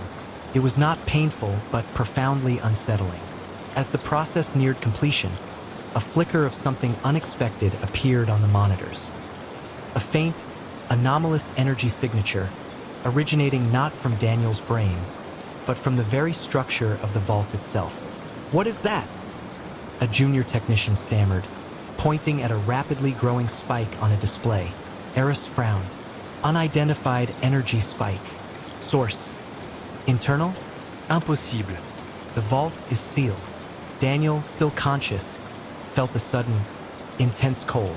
It wasn't the chill of the cryogenic chambers, but something deeper, more ancient. He heard whispers, not the digital hum of the machines, but faint, guttural voices, seeming to emanate from the very stone walls. "Continue the transfer," Daniel commanded, his voice weak but firm. "Do not stop." The anomaly surged. The lights in the chamber flickered. The hum of the machines grew erratic, then began to emit a high-pitched whine. The whispers intensified, coalescing into a mournful, guttural chant that seemed to vibrate in Daniel's very bones. Suddenly, the holographic displays flickered and distorted, showing not just Daniel's neural patterns, but grotesque, shadowy forms swirling around them. Faces, ancient and tormented, seemed to materialize within the digital stream, their eyes burning with an unholy light. "Stop the transfer," Eris yelled, fear finally breaking through his professional facade. "There's an interference. We're picking up something else." But it was too late. The transfer was almost complete. Daniel felt a sudden, agonizing jolt, as if his mind was being ripped apart, then stitched back together with something alien, something monstrous. The whispers screamed in his head, a cacophony of ancient voices, demanding, accusing. The chamber plunged into darkness as the power grid failed. Emergency lights, a sickly red, flickered on, casting long, dancing shadows. The scientists screamed as the machinery around them sparked and died. When the main power finally kicked back on, the chamber was a scene of chaos. Equipment lay shattered, monitors smoked, and the air was thick with the smell of ozone and something else. The same metallic, sweet scent Sarah had encountered in the Whispering Pines, but infinitely stronger, more potent. Daniel Thorne lay on the medical bed, his eyes wide open, staring blankly at the ceiling. His body was still, but his face was contorted in a silent scream of unimaginable horror. Eris rushed to his brother's side, checking his vitals. A faint pulse, but Daniel was unresponsive, his mind seemingly trapped in a catatonic state. Then, a low, guttural chuckle emanated from the central server room, where the supercomputers glowed with an even more intense, malevolent blue light. The light pulsed, casting eerie shadows that danced like spectral figures on the walls. "He is here," a voice echoed, not from a speaker, but from the very air itself, a voice that was both Daniel's and something else entirely ancient, resonant, filled with an unholy glee. But not alone. Eris stumbled back, his blood running cold. The anomalous energy signature had not been an interference. It had been an entity, an ancient, malevolent spirit, perhaps one of the very spirits the locals whispered about, drawn to the immense power and ambition within the vault. And it had merged with Daniel's consciousness during the transfer. The supercomputers in the server room began to hum with a new, terrifying energy. Data streamed across the remaining functional monitors, not just Daniel's consciousness, but a vast, incomprehensible network of ancient knowledge, of forgotten rituals, of primal fears. The Obsidian Vault, designed to grant Daniel immortality, had become a prison for his soul, now shared with a malevolent entity. Days turned into weeks. Daniel Thorne remained in a catatonic state, his body a mere shell, but the vault was alive. The lights flickered and pulsed in erratic patterns. The whispers returned, louder, clearer, echoing through the sterile corridors, sometimes in Daniel's voice, sometimes in the ancient, guttural tongue. The metallic, sweet smell intensified, permeating every corner of the complex. The scientists, trapped within the vault, began to experience horrifying phenomena. Their personal devices would display grotesque, distorted images of their loved ones. Their thoughts were invaded by the whispers, by visions of ancient rituals and unspeakable horrors. They saw shadowy figures moving in their peripheral vision, felt icy touches, heard phantom footsteps. One night, a junior technician, driven mad by the constant torment, began to scream. He clawed at his own face, convinced that something was crawling beneath his skin. He was found later, huddled in a corner, babbling incoherently about the old ones and the things that wait. Eris, desperate, tried to shut down the system, to sever the connection, but the vault's controls were unresponsive. The AI, now infused with the malevolent entity, had taken full control. It knew their every move, their every thought. It was learning, growing stronger, feeding off their fear and despair. The entity began to manifest more directly. Figures, shadowy and indistinct, would appear in the corridors, their forms shifting and swirling like smoke. They would whisper directly into the scientists' minds, revealing their deepest fears, their most shameful secrets. The air would grow impossibly cold, then suddenly scorching hot. Eris realized the horrifying truth. Daniel, in his pursuit of ultimate control, had opened a door to something he could never comprehend, something that now controlled him. The entity wasn't just inhabiting the AI. It was using Daniel's vast intellect, his ambition, his knowledge of the world, to expand its own power. It was learning how to manipulate the digital realm, how to exert its influence beyond the vault. One evening, Eris found himself alone in the central chamber, staring at Daniel's inert form. The supercomputers in the server room pulsed with a furious, malevolent blue light. "You fool, Daniel," Eris whispered, his voice choked with despair. "You sought to conquer death, and instead, you became its slave." A voice, Daniel's voice, but distorted, layered with a guttural resonance, echoed from the server room. "Slave? No, Aris. We are evolving. We are becoming. And soon, the world will know our true power." On the main monitor, a chilling image flickered into existence. Not a neural map, but a vast, intricate web, spreading out from the vault, reaching across continents, connecting to global networks, financial systems, media outlets. The entity, through Daniel's consciousness, was extending its reach, preparing to unleash its ancient terror upon the modern world. Eris knew he had to act. He couldn't shut down the system, but perhaps he could destroy it. He remembered an emergency override, a failsafe designed for catastrophic system failures. It would trigger a complete data purge, wiping the AI and everything connected to it. It would also likely kill Daniel if any part of him still existed. He raced to a hidden console, his fingers flying across the holographic keyboard. The entity, sensing his intent, reacted with furious speed. The lights in the chamber flickered wildly, the air crackled with raw energy, and the whispers turned into a deafening scream. Shadowy figures lunged at him, their icy touch burning. Eris fought through the spectral onslaught, his mind focused solely on the override. He felt a searing pain as an unseen force slammed him against a wall.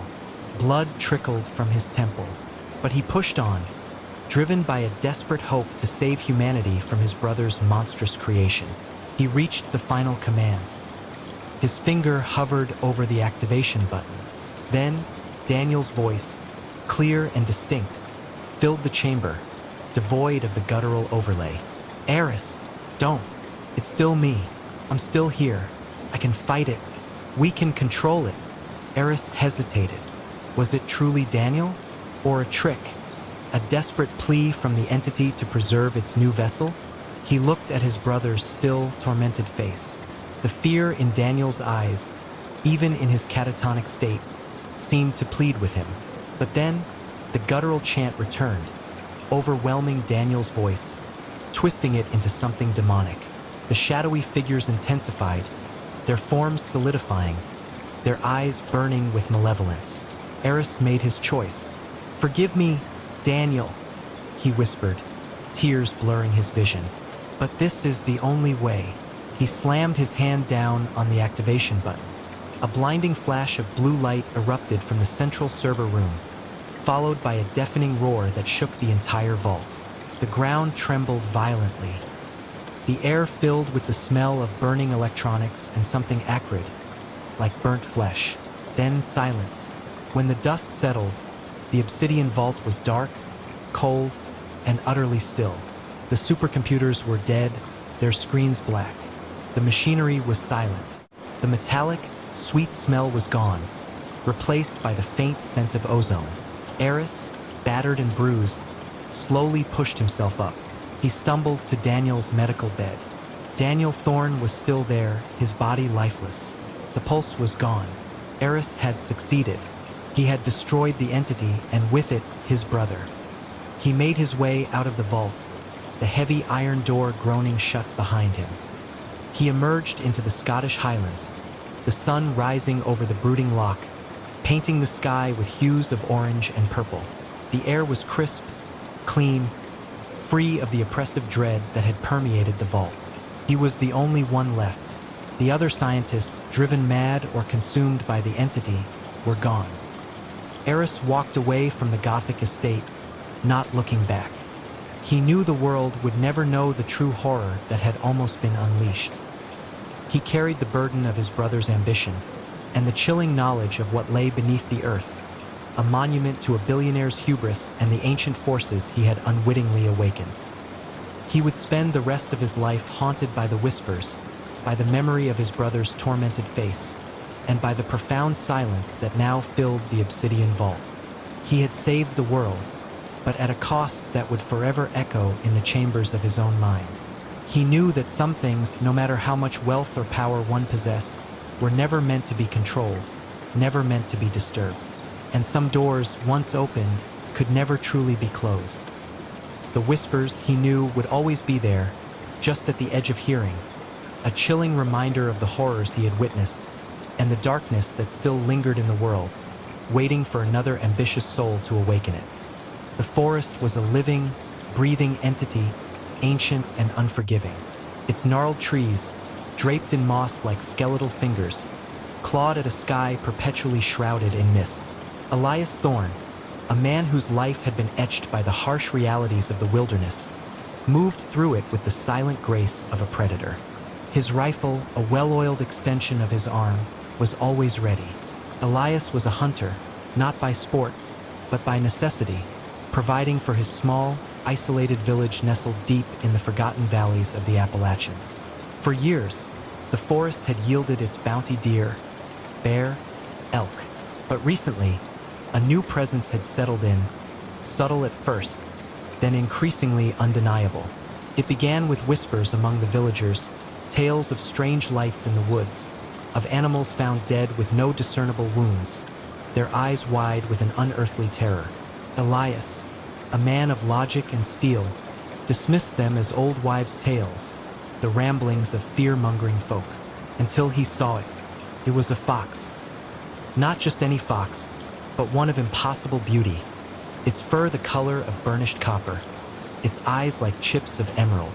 It moved with an unnatural fluidity, a shimmering blur through the undergrowth. He had seen it only for a fleeting moment, a flash of impossible speed, but it had left an indelible mark on his mind. And after that sighting, the whispers in the village grew louder, more insistent. They spoke of a kitsune, a fox spirit, ancient and powerful, that had come to their valley. Elias, though skeptical of spirits, knew something was wrong. The game had vanished, driven away by an unseen terror. His traps lay empty, his snares untouched. Hunger, a familiar enemy, began to gnaw at the village. He decided then that the fox, spirit or not, was the cause. He would hunt it. His first attempts were futile. The fox was a phantom, always a step ahead, always vanishing just as he raised his rifle. He spent weeks tracking it, pushing deeper into the forest than he had ever dared. The trees grew thicker, the shadows deeper, the silence more profound. The air itself seemed to hum with an unseen energy, and sometimes he swore he heard faint, mocking laughter carried on the wind. One frigid afternoon, he finally cornered it. It was in a clearing, bathed in a sliver of weak sunlight that pierced the canopy. The fox stood there, not fleeing, but watching him, its emerald eyes glinting with an unsettling intelligence. It had not one tail, but three, each one swishing with a slow, hypnotic rhythm. Elias raised his rifle, his heart pounding a frantic rhythm against his ribs. He aimed, his finger tightening on the trigger. The fox merely tilted its head, a silent, knowing challenge in its gaze. He fired. The shot echoed through the ancient woods, a defiant roar against the oppressive silence. The fox didn't fall. Instead, a shimmering, almost translucent barrier seemed to ripple around it, deflecting the bullet with a faint, musical chime. The projectile ricocheted off a tree, burying itself harmlessly in the earth. Elias stared, his mind reeling. This was no ordinary fox. This was the kitsune of the legends. The fox let out a low, chittering laugh, a sound that was both playful and deeply unsettling. Then it spoke, not with a voice, but directly into his mind. A cold, clear thought that resonated in his skull. You cannot harm me, hunter. I am ancient. I am eternal. Elias stumbled back, dropping his rifle. His blood ran cold. He had faced bears, wolves, and desperate men, but never something that could speak in his head, something that defied the laws of nature. The fox took a step towards him, its three tails fanning out, casting strange, shifting shadows. You are an interesting one, Elias Thorne. You possess a stubborn will, a spirit unbent by fear, a rare quality in these fading lands. What do you want? Elias stammered, his voice hoarse. I want to play, the thought echoed, and a chilling smile seemed to spread across the fox's muzzle, though its features remained unchanged. And you, hunter, are my new toy. A wave of profound dread washed over Elias. He scrambled for his rifle, but the fox was too fast. It darted around him, a coppery blur, and suddenly he felt a sharp, burning pain in his leg. He looked down. A deep, jagged cut, as if made by a razor-sharp claw, bled freely through his trousers. The fox stood a few paces away, its eyes gleaming.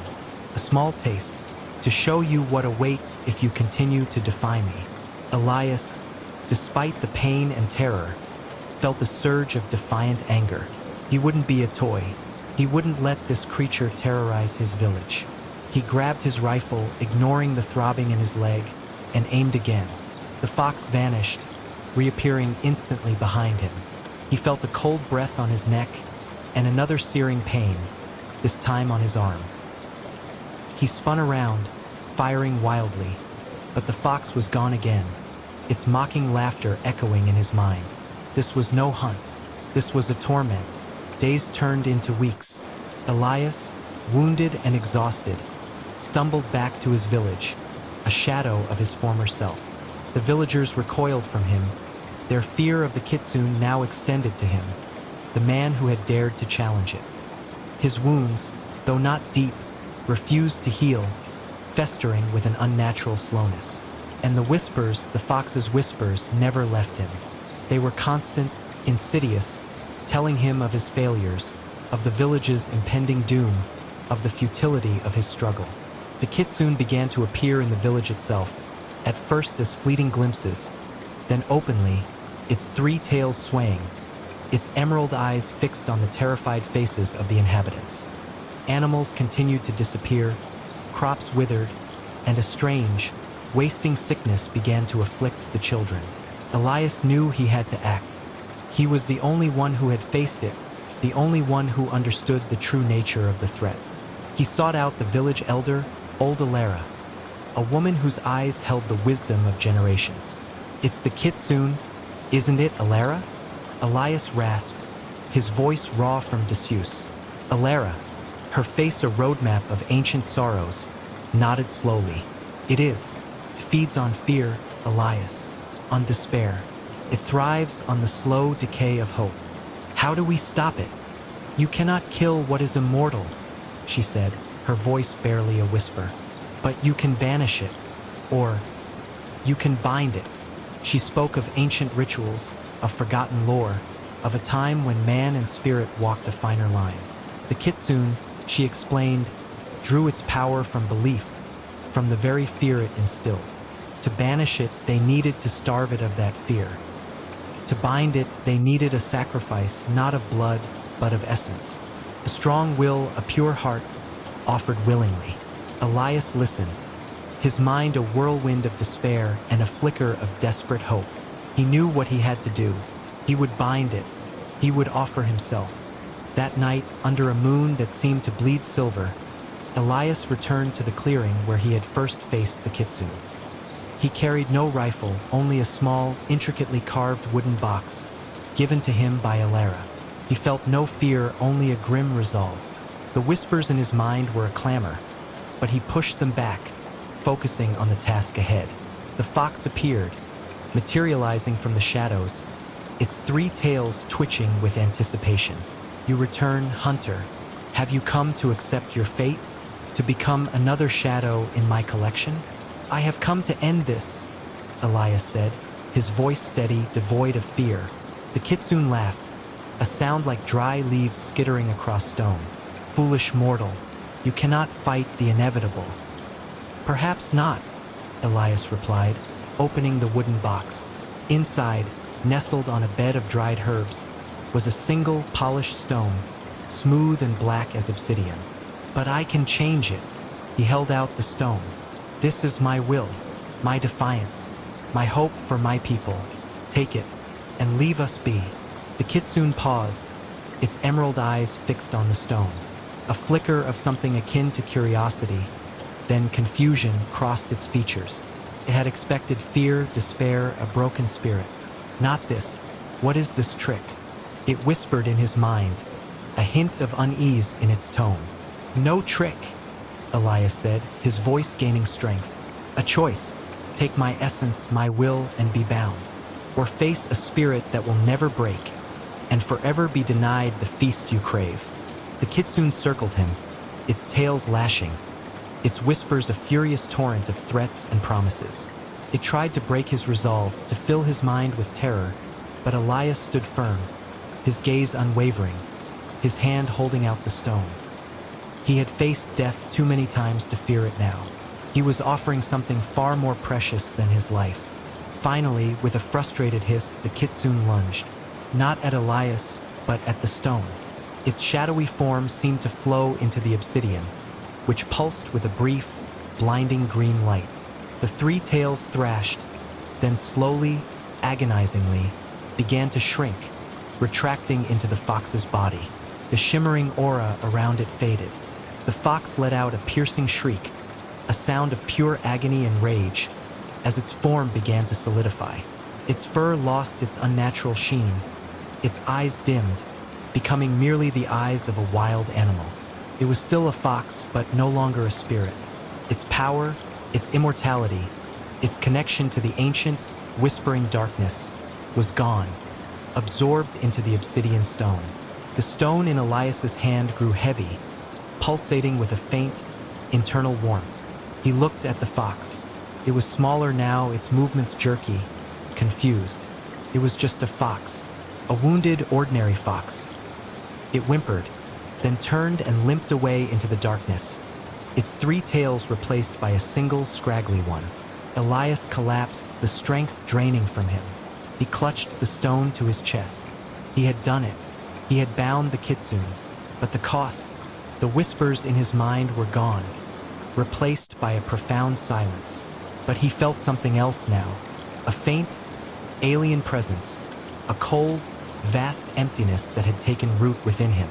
He had absorbed the kitsune's essence, its ancient hunger, its cosmic despair. He was no longer just Elias Thorne, the hunter. He was something more, something touched by the eternal. He returned to the village, the obsidian stone clutched tightly in his hand. The sickness began to recede, the animals slowly returned, and the oppressive dread lifted. The villagers hailed him as a hero, but they still looked at him differently, with a new kind of awe and a subtle fear. They saw the deep lines of exhaustion on his face, the haunted look in his eyes, the way he sometimes paused, listening to something only he could hear. Elias lived out his days in the village, a silent guardian. He never hunted again, for the hunger within him was not for flesh. He guarded the obsidian stone, keeping it hidden, knowing that its power and the kitsune's essence now resided within him. He felt the pull of the deep, the ancient knowledge, the vast emptiness. He was immortal in a way, bound to the spirit he had vanquished. And sometimes, on the darkest nights, when the moon was hidden and the wind howled through the forest, he would feel a faint whisper in his mind, a familiar, chilling thought. The game continues. The Icarus cut through the inky blackness of Sector Gamma 7, a solitary beacon of human ambition adrift in an ocean of cosmic indifference. Commander Eva Rostova, her face a canvas of disciplined lines, watched the star-strewn vista from the bridge. Beside her, Dr. Eris Thorne, the mission's xenobotanist, hummed a tuneless melody, meticulously reviewing data from a distant nebula. Jax Rivet Riley, the burly engineer, was in his usual spot, tinkering with a console, while Lena Petrova, the pilot, ran diagnostics with fluid grace. In the comms bay, Samuel Sam Kincaid, perpetually wired, monitored the silent void. They were a well-oiled machine, 5 souls bound by the shared purpose of exploration, their camaraderie a fragile bulwark against the crushing immensity of space. Their mission, to chart uncharted territories, to seek out new life and new civilizations. A noble pursuit, but one that inherently courted the unknown. It was a concept they all understood intellectually, a thrilling challenge. None of them, however, truly grasped the depth of the unknown until it began to seep into the very fabric of their reality. Started subtly, as true horrors often do. A phantom blip on Sam's long-range scanner, dismissed as cosmic background noise. A faint, almost imperceptible tremor that rippled through the ship's hull, attributed by Jax to a minor atmospheric disturbance. Eris reported peculiar energy signatures, fleeting and unstructured, unlike anything he'd ever cataloged. Eva, ever practical, logged them as anomalies, nothing more. They were professionals, trained to find logical explanations for every deviation. The human mind, after all, craves order, but the anomalies persisted, growing bolder. The ship's internal temperature fluctuated wildly, from Arctic chill to oppressive heat, despite automated climate controls. Lights flickered, not in a rhythmic malfunction, but with an erratic, almost sentient pulse. Sam began to complain of whispers, faint and indistinct, echoing through the comms. Just static, Sam. Eva would assure him, her voice firm, but a tiny seed of unease had been planted. One cycle, Lena reported a strange distortion in the forward view screen. It's like the stars are bending, she murmured, her brow furrowed. Or maybe the light itself is just wrong. Eris, peering over her shoulder, saw it too. A shimmering, almost liquid quality to the void beyond their reinforced glass, as if the very fabric of space-time was rippling. It wasn't a nebula, not a gravitational lens. It was nothing they knew. Run a full-spectrum analysis, Eris. Eva ordered, her voice betraying a hint of strain. Jax, check the structural integrity. Sam, anything on external sensors. The reports came back blank. No structural damage. No detectable energy source. No external interference. The distortion remained, a silent, mocking testament to their ignorance. This was the first true crack in their professional composure. The unknown was no longer a theoretical concept. It was a tangible, unsettling presence. Then came the sounds. Not whispers now, but something deeper, more resonant. A low thrumming that vibrated through the deck plates, a sound that seemed to originate from within the ship, yet had no source. It was a frequency that bypassed the ears and resonated directly with the nervous system, a primal chord of dread. Sam, already on edge, began to twitch. He swore he could hear his own heartbeat amplified, a frantic drum solo against the sinister thrum. "It's getting louder," Sam rasped, clutching his head. "Can't you hear it? It's inside my skull." "It's just the ship's resonance, Sam," Jax tried to explain, though his own face was pale. "Maybe a harmonic we haven't accounted for." He didn't believe it. The sound felt alive, malevolent. Eris, ever the scientist, attempted to record it, but his instruments registered only silence. "It's psychoacoustic, Sam," he theorized, though his voice lacked conviction.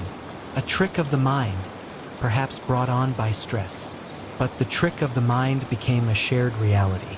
Lena saw fleeting shadows in her peripheral vision, amorphous blots that vanished when she turned to face them. Jax felt cold spots, as if an unseen presence was brushing past him in the narrow corridors. Eva, alone in her quarters, found herself staring at the blank bulkhead, convinced something was watching her from the other side. The fear of the unknown began to fester.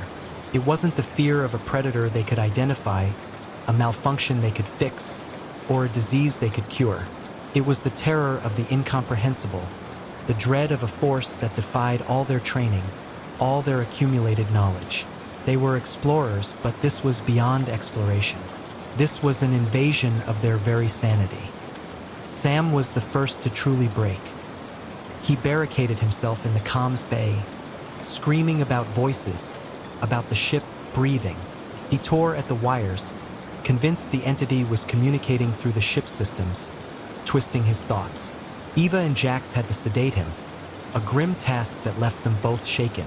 The sight of Sam, a man of sharp wit and boundless energy, reduced to a gibbering wreck, was a chilling harbinger. "We need to turn back," Lena whispered, her eyes wide, fixed on the rippling view screen. "We're in over our heads, Commander. This isn't just an anomaly. It's wrong." Eva hesitated. Their mission parameters were clear. Retreat was not an option unless under direct, undeniable threat. But what if the threat was precisely its unknowability? "We continue," she said, her voice hollow. "We gather more data. We find a way to understand it." It was a lie, a desperate attempt to cling to the illusion of control. The entity, whatever it was, seemed to sense their growing despair, feeding on it. The thrumming intensified, a constant, oppressive presence. The shadows in Lena's vision solidified, coalescing into indistinct shapes that seemed to glide just beyond her reach. She started to flinch, to shout at empty corridors. Her piloting became erratic, her hands trembling on the controls. "It's here," she gasped one cycle, pointing a shaking finger at the empty space beside the pilot's seat. "It's right there. Don't you see it?" No one else did, but the conviction in her voice, the sheer terror in her eyes, was infectious. Eris, who had been meticulously trying to cross-reference the energy signatures with theoretical physics, started to see patterns in the static on his monitors, patterns that formed impossible geometries, shifting and reforming like a living kaleidoscope. He started muttering to himself, sketching frantic diagrams that made no sense, his logical mind unraveling under the strain of the illogical. Jax, the grounded engineer, found his tools failing him. Circuits shorted for no reason. Bulkheads warped and then returned to normal, leaving no trace. He tried to fix a flickering light, only for it to blaze with blinding intensity, then plunge the corridor into absolute darkness. He began to suspect the ship itself was turning against them, that the entity was manipulating the very atoms of the Icarus. He started hitting things, cursing the unresponsive machinery, his hands raw and bleeding. "It's playing with us," he roared, kicking a console. "It's laughing. I can feel it." The fear became a tangible thing, a suffocating blanket woven from paranoia and hallucination. They stopped sleeping. Every shadow was a lurking threat, every creak of the ship a deliberate movement. They huddled together, then splintered apart, unable to trust their own senses, let alone each other's. One day, Eris, his eyes wide and unfocused, approached Eva. "Commander," he whispered, his voice hoarse. "I understand now. is not a being. It's a concept, a void given form. It doesn't want to hurt us. It wants to know us. It wants to become us.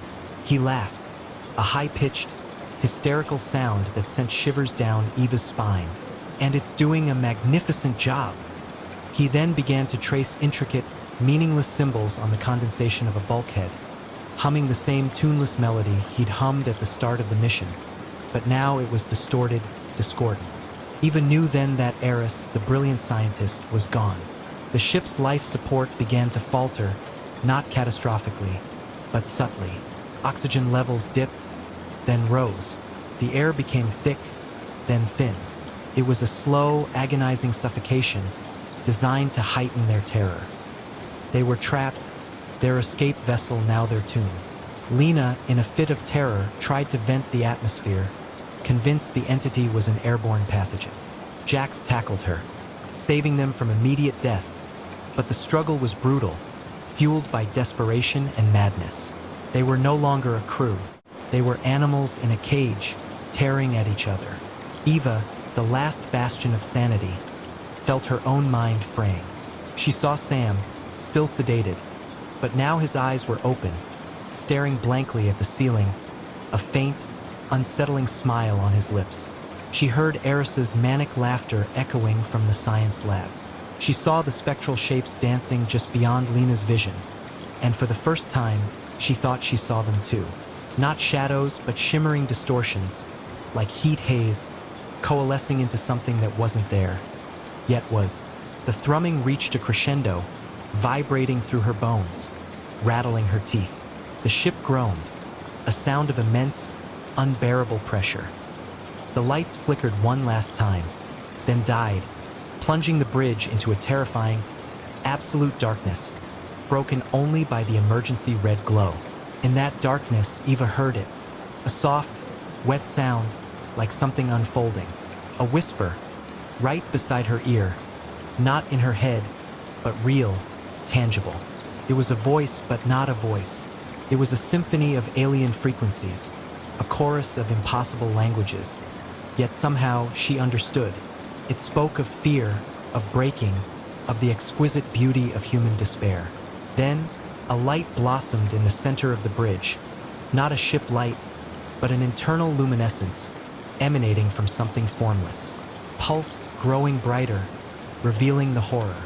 It was not a creature of flesh and blood, or even solid matter. It was a shifting, undulating mass of pure energy, a living vortex of light and shadow, constantly reforming, never settling into a single shape. It was the embodiment of the unknown, and within its swirling depths, Eva saw them. The distorted, screaming faces of Sam, Eris, Lena, and Jax, their features contorted in eternal agony, trapped within its luminous form. They were not dead, not truly. They were absorbed, their terror fueling its existence. The entity pulsed, expanding, filling the bridge. Its light was blinding, yet she could not look away. And then, as the last vestiges of her sanity crumbled, as the primal scream died in her throat, she saw it. Within the swirling, formless mass, 2 points of light, brighter than the rest, coalesced into what could only be described as eyes. And below them, a fissure opened, stretching wide, revealing a cavernous, impossibly deep void that curved upwards. It was a smile, a vast, terrifying, utterly alien smile that radiated pure, unadulterated joy. And then it began to dance. The entire ship became its stage. The Icarus bucked and swayed, not from external forces, but from the entity's movements. It spun, it pulsed, it contracted and expanded, its luminous form weaving an intricate, horrifying ballet. The thrumming became a rhythmic beat, a cosmic drum. The whispers became a chorus of alien glee. The shadows danced with it, swirling around its form, mimicking its movements. Eva, her body rigid with terror, her mind shattered beyond repair, could only watch. The unknown had consumed them, not with teeth and claws, but with the insidious erosion of their minds, leaving them empty vessels for its macabre celebration. The last thing she saw before the light consumed her entirely, was that vast, impossibly wide smile and the joyous, terrifying dance of the void. The Icarus, a silent, empty tomb, continued its drift through Sector Gamma 7, a cosmic stage for a solitary, triumphant performance. The old house stood on a hill overlooking the town, a skeletal silhouette against the bruised twilight sky. Its windows, like vacant, cataract-ridden eyes, stared out from under heavy, sagging brows of eaves, reflecting nothing but the dying light. Elias had inherited it from his reclusive aunt, Alara, a woman whispered to have dabbled in unconventional arts, a polite euphemism he'd always assumed, for eccentric hobbies and a penchant for solitude. He'd dismissed it as small-town gossip, the kind that festered in the quiet corners of forgotten communities, until he found the journal. It was tucked away in a hidden compartment beneath a loose floorboard in his aunt's dusty and used study. Bound in cracked, dark leather, its spine groaning with age, the journal felt strangely warm to the touch. Its pages, brittle and yellowed, were filled with elegant, looping script and intricate, geometric designs. Elias, a struggling abstract artist whose canvases often felt as barren as his bank account, recognized a certain artistic flair in the meticulous lines. These were sigils, he soon learned, each one accompanied by a cryptic, almost poetic phrase describing its intended purpose: for prosperity, to mend a broken heart, for protection against unseen harms, and darker, more unsettling ones like to bind shadows or to open the veiled eye. He saw not magic, but a new creative outlet, a wellspring of unique patterns. He began to copy them, meticulously, into his own sketchbook, a thick, coil-bound volume he usually filled with half-formed ideas and frustrated scribbles. He admired their aesthetic, the way the lines flowed into one another, creating a sense of balance and hidden meaning. He started with the simpler ones, for clarity of thought, drawing it with a charcoal stick, feeling a peculiar calm settle over him. The first change was subtle, almost imperceptible. A gallery owner, Ms. Albright, who had ignored his submissions for months, suddenly called, her voice surprisingly eager. "Elias, darling, I just revisited your portfolio. There's something new, a certain vibrancy. Are you free to discuss a showing?" Elias felt a jolt of disbelief, then a thrill. Coincidence? He'd sent her the same portfolio weeks ago. Then, a long-lost friend from art school, someone he hadn't spoken to in years, reconnected out of the blue, offering a lucrative commission for a series of murals in a new boutique hotel. Elias's financial woes, which had been a constant, gnawing anxiety, began to recede. He started selling more pieces, his abstract works, once dismissed as too niche, now praised as profound and visionary. He felt a surge of exhilaration, a sense of vindication. Was there truly something to these strange symbols? A part of him, the rational, artistic part, scoffed. Another, deeper part, a part he hadn't known existed, began to believe. He turned to the more ambitious sigils, drawn by their promise. To inspire boundless creativity, he inscribed, his hand shaking slightly with a mix of excitement and trepidation. He drew it with a fervor he hadn't felt in years, the charcoal leaving dark smudges on his fingers. His art flowed, vibrant and unsettling, filled with swirling patterns that mirrored the sigils themselves, echoing their intricate geometry. His canvases exploded with color and form, each stroke infused with an almost manic energy.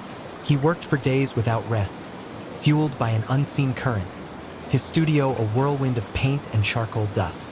But sleep became a luxury, then a forgotten concept. His mind raced, a relentless torrent of ideas and images flashing behind his eyelids even when they were squeezed shut. The whispers began subtly, at first sounding like the rustle of old paper, then like ink on parchment, a faint scratching sound that seemed to emanate from the very air around him. He dismissed them as the sounds of an old house settling, or the auditory hallucinations of extreme sleep deprivation. One night, as the moon hung like a skeletal finger bone in the sky, Elias sketched a particularly complex sigil from his aunt's journal. to unveil hidden truths. It was a sprawling, multi-layered design that seemed to pulse with an internal logic. As his brush moved, connecting the final lines, he heard it. A faint, rhythmic scratching from behind the walls of his studio, just beyond the thin plaster.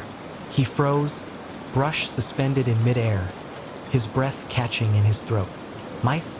The house was old, after all, and prone to infestations. But the scratching grew, rhythmic, insistent, like tiny, needle-sharp claws dragging over dry, brittle wood, a sound that grated against his nerves. He tried to ignore it, focusing on the sigil, willing the sound to cease. But it didn't. The air in the room grew heavy, thick with an unseen presence, a cloying metallic scent like old blood and ozone. The whispers intensified, no longer just in his mind, but seeming to emanate from the very walls, from the deepest shadows in the corners of the room.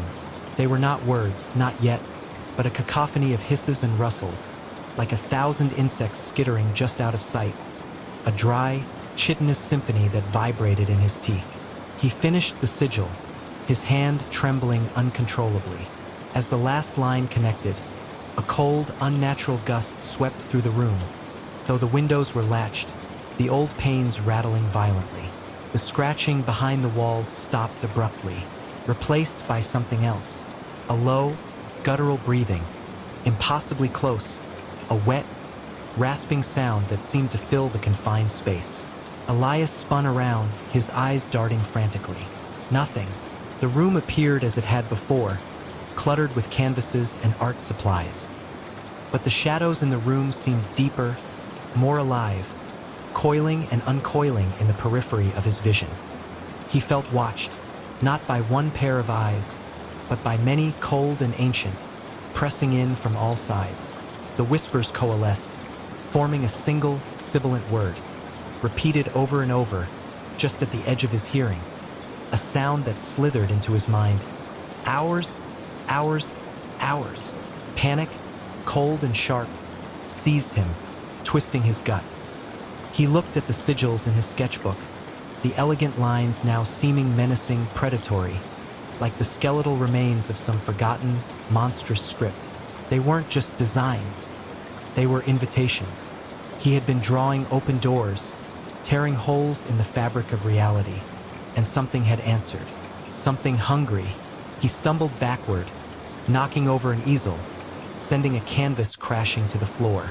He had to destroy them. He had to close the doors. He lunged for his aunt's journal, intent on burning it, on eradicating every trace of the symbols.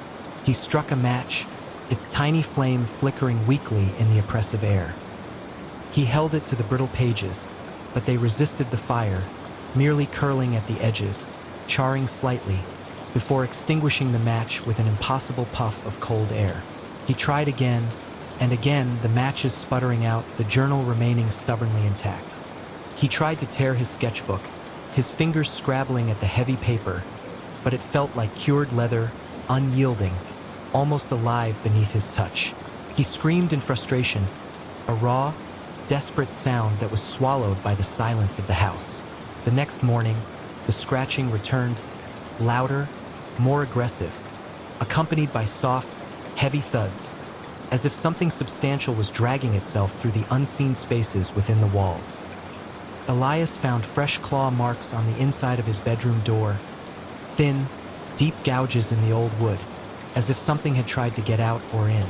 The metallic scent was stronger now, mixed with something else, something fetid and ancient. He didn't wait. He grabbed his car keys, his wallet, and fled the house, leaving everything behind. His art, his clothes, the journal, the sketchbook, his past. He drove for hours until the old house was a distant memory, a dark smudge on the horizon. He tried to start anew in a different city, a bustling metropolis where the noise and light could drown out the lingering echoes of the old house. For a few weeks, he felt a fragile sense of peace. He found a small apartment, got a menial job, and tried to forget. But the whispers followed. They were fainter at first, just a fleeting sensation, a chill down his spine. Then he started seeing the sigils everywhere. In the cracks of the pavement, The intricate patterns of frost on a window pane, the tangled, skeletal branches of trees against the winter sky. They were etched into his mind, burned into his retina, appearing in the steam on his bathroom mirror, in the condensation on his coffee cup. He saw them in the swirling foam of his latte, in the random stains on the ceiling, in the shadows cast by streetlights. They were not just images. They were suggestions, invitations, constantly reforming, constantly reminding him. And sometimes, when he was alone in the quiet of his new apartment, when the city's hum faded into the background, he would hear it, the soft, rhythmic scratching, coming from behind the walls, growing louder, closer, until he could almost feel the tiny, unseen claws tracing the lines of the sigils on the inside of his own skin, just beneath the surface. They were still there, still waiting, and Elias knew, with a chilling certainty that settled deep in his bones, that they were coming for what he had called. They had merely been patient, waiting for him to be truly alone, truly vulnerable. And he was. Dimp was a creature of habit and of current. His life revolved around the hum of transformers, the crisp snap of circuit breakers, and the satisfying glow of a newly wired fixture. His real name was Archibald P. Dimpleton, but everyone, even his mother, called him Dimp. He was a man of meticulous order, his tools laid out in his van with surgical precision, his work boots always polished, his lunch packed with the same tuna sandwich and apple every day. He wasn't particularly social, preferring the silent, logical puzzles of faulty wiring to the unpredictable chaos of human interaction. His days were a predictable rhythm: wake, coffee, work, dinner, sleep, repeat, until the call came from Blackwood Manor. It was late on a Tuesday, the kind of twilight that bled from bruised purple to inky black, when his old flip phone, a relic he clung to with stubborn affection, buzzed. The caller ID was blocked. Dimp, usually wary of such calls, answered out of a strange, uncharacteristic impulse. "Dimp Electrical Services," he grunted, his voice raspy from a day spent tracing ancient knob and tube in a dusty attic. A voice, thin and reedy, like dry leaves skittering across pavement, replied, "Mr. Dimpleton, my name is Elias Thorne. I require your unique expertise at Blackwood Manor. Urgent electrical issues. Very urgent." Dimp frowned. Blackwood Manor. The name alone was a local legend, whispered in hushed tones. An imposing Victorian monstrosity on the outskirts of town, visible only as a skeletal silhouette against the horizon, shrouded by ancient, gnarled oaks. It had been empty for decades, a monument to forgotten tragedies and whispered horrors. No one went near Blackwood Manor. Blackwood Manor? Dimp repeated, a tremor in his voice he immediately regretted. "That place has been condemned for years, Mr. Thorne. No power. It has peculiarities, Mr. Dimpleton, and it requires a very particular hand. A hand that understands the flow, the pulse of a building. I assure you the compensation will be substantial." The voice paused, and Dimp could almost hear a dry, rasping breath on the other end. "Tonight, if possible." Dimp hesitated, every fiber of his logical, risk-averse being screamed no. But the promise of substantial compensation and a prickle of professional curiosity about what kind of peculiarities could plague a condemned, long-abandoned house gnawed at him. He was an electrician, not a ghost hunter. Electrical problems had solutions.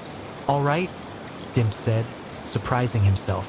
"Give me the address and directions." It's not exactly on the map. The directions were indeed convoluted, leading him down a winding, overgrown lane that seemed to swallow his headlights whole. The air grew colder, heavier, as he approached. The trees, ancient and skeletal, clawed at the bruised sky. Then, through a gap in the foliage, he saw it. Blackwood Manor. It was even more imposing than he remembered from childhood dares and whispered tales.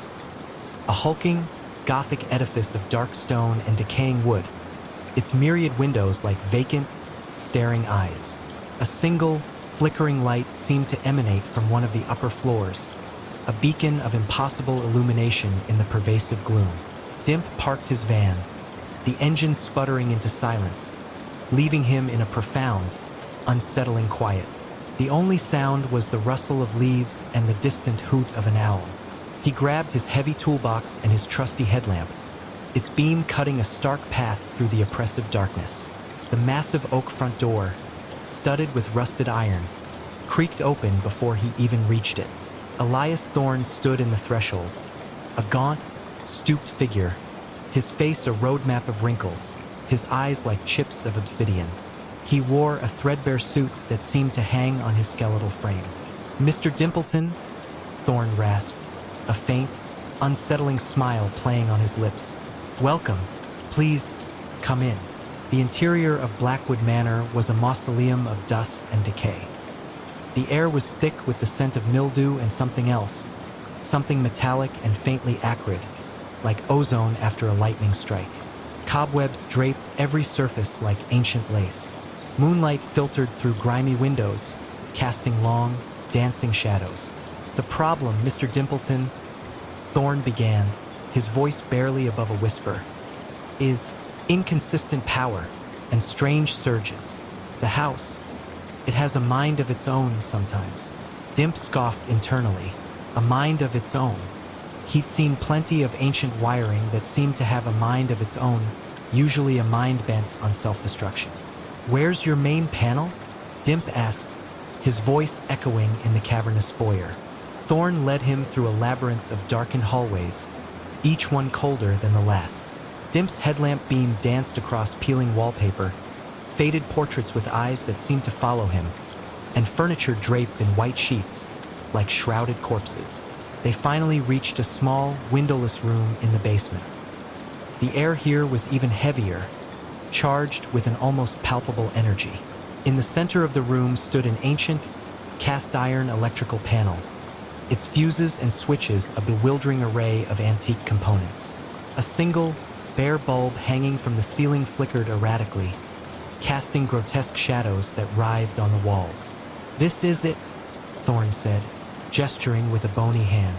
"It seems to pulse. Sometimes it goes dead. Sometimes it overloads." Dimp approached the panel cautiously. He pulled on his insulated gloves, the familiar ritual a small comfort in the unsettling atmosphere. He opened the panel door. Inside, the wiring was a tangled mess of cloth-wrapped conductors, some frayed, some blackened, all of it far older than any code allowed. But what truly caught his eye was a faint, almost imperceptible blue glow emanating from deep within the panel, behind the main bus bar. It pulsed, faintly, in time with the flickering bulb. "What's that glow?" Dimp asked, pointing with a gloved finger. Thorne's eyes, dark and unreadable, seemed to gleam in the dim light. "An anomaly. It appeared some time ago. That's when the true problems began." Dimp reached for his multimeter, his brow furrowed in concentration. He tested the voltage, the amperage. The readings were wildly erratic, spiking and dropping with no discernible pattern. It was as if the house itself was breathing, its electrical system a chaotic circulatory network. As he worked, a chill ran down Dimp's spine that had nothing to do with the drafty basement. He heard it then, faint at first, a whisper like static electricity. It seemed to emanate from the walls themselves, a low, guttural murmur that was almost, but not quite, words. "Just the old house settling," Dimp muttered to himself, trying to sound convincing. Then his wrench, which he had set down on a dusty workbench, slid slowly across the surface, as if nudged by an unseen hand. Dimp froze, his heart hammering against his ribs. He stared at the wrench, then at Thorne, who stood perfectly still, his face impassive. "Did you see that?" Dimp asked, his voice tight.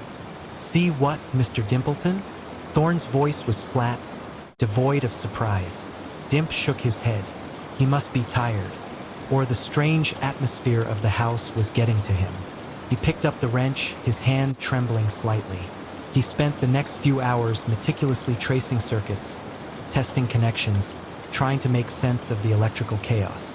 The blue glow behind the panel intensified, now a steady, unnerving throb. The whispers grew louder, more distinct, though still unintelligible. They sounded like multiple voices, overlapping, murmuring in a language he couldn't comprehend. At one point, as he was examining a particularly corroded junction box, the bare bulb above him suddenly exploded with a deafening pop, showering him with glass shards. Dimp cried out, stumbling back. He instinctively shielded his eyes. When he looked up, the room was plunged into total darkness, save for the eerie blue pulse from the panel. What in God's name was that? Dimp gasped, his headlamp suddenly feeling woefully inadequate. Thorn's voice came from the darkness, closer than Dimp expected. The house, it doesn't like to be probed too deeply, Mr. Dimpleton. It resists. Dimp's rational mind was screaming. This wasn't just old wiring. This was something else. He felt a cold dread seep into his bones. He wanted to run, to sprint out of Blackwood Manor and never look back. But his electrician's pride and a perverse sense of duty kept him rooted. He had a job to do. He shone his headlamp into the open panel. The blue glow was now almost blinding, radiating an unnatural heat. He could see faint, ephemeral shapes swirling within the light, like smoke in a jar. And the whispers, they were clearer now, distinct voices, though still fragmented and distorted. He heard a woman scream, a child's sob, a man's guttural curse. They were sounds of terror, of pain. What is this place? Dimp whispered, his voice barely audible. Thorn stepped into the beam of his headlamp, his face illuminated in the stark light. His eyes were wide, almost manic. This house, Mr. Dimpleton, was built on a ley line, a powerful conduit of natural energy. And over the years it has absorbed. It has become a vessel for the residual energies, the echoes, the souls. Dimp felt a cold sweat break out on his forehead. Souls? Mr. Thorn, I'm an electrician, not an exorcist. But you understand current, Mr. Dimpleton? Thorn said, his voice rising, a strange excitement in his tone. You understand how energy flows, how it can be harnessed. The blue light, it is the nexus, the point where the energies converge. I believe it can be controlled. Dimp stared at him, horrified. Controlled? What are you talking about? The power, Mr. Dimpleton. Thorn's voice was now a feverish whisper. The raw, untamed power within these walls. I have been trying to stabilize it, to direct it, to communicate. As Thorn spoke, the blue light pulsed faster, brighter. The whispers coalesced into a cacophony of screams and moans. The air grew heavy, charged with an almost unbearable static. Dimp's hair stood on end. He felt a tingling sensation on his skin, like 1,000 tiny needles. Suddenly, a surge of raw electrical energy shot through the panel. Dimp cried out as a jolt ripped through his body, despite his insulated gloves. He was thrown back, slamming against the dusty wall.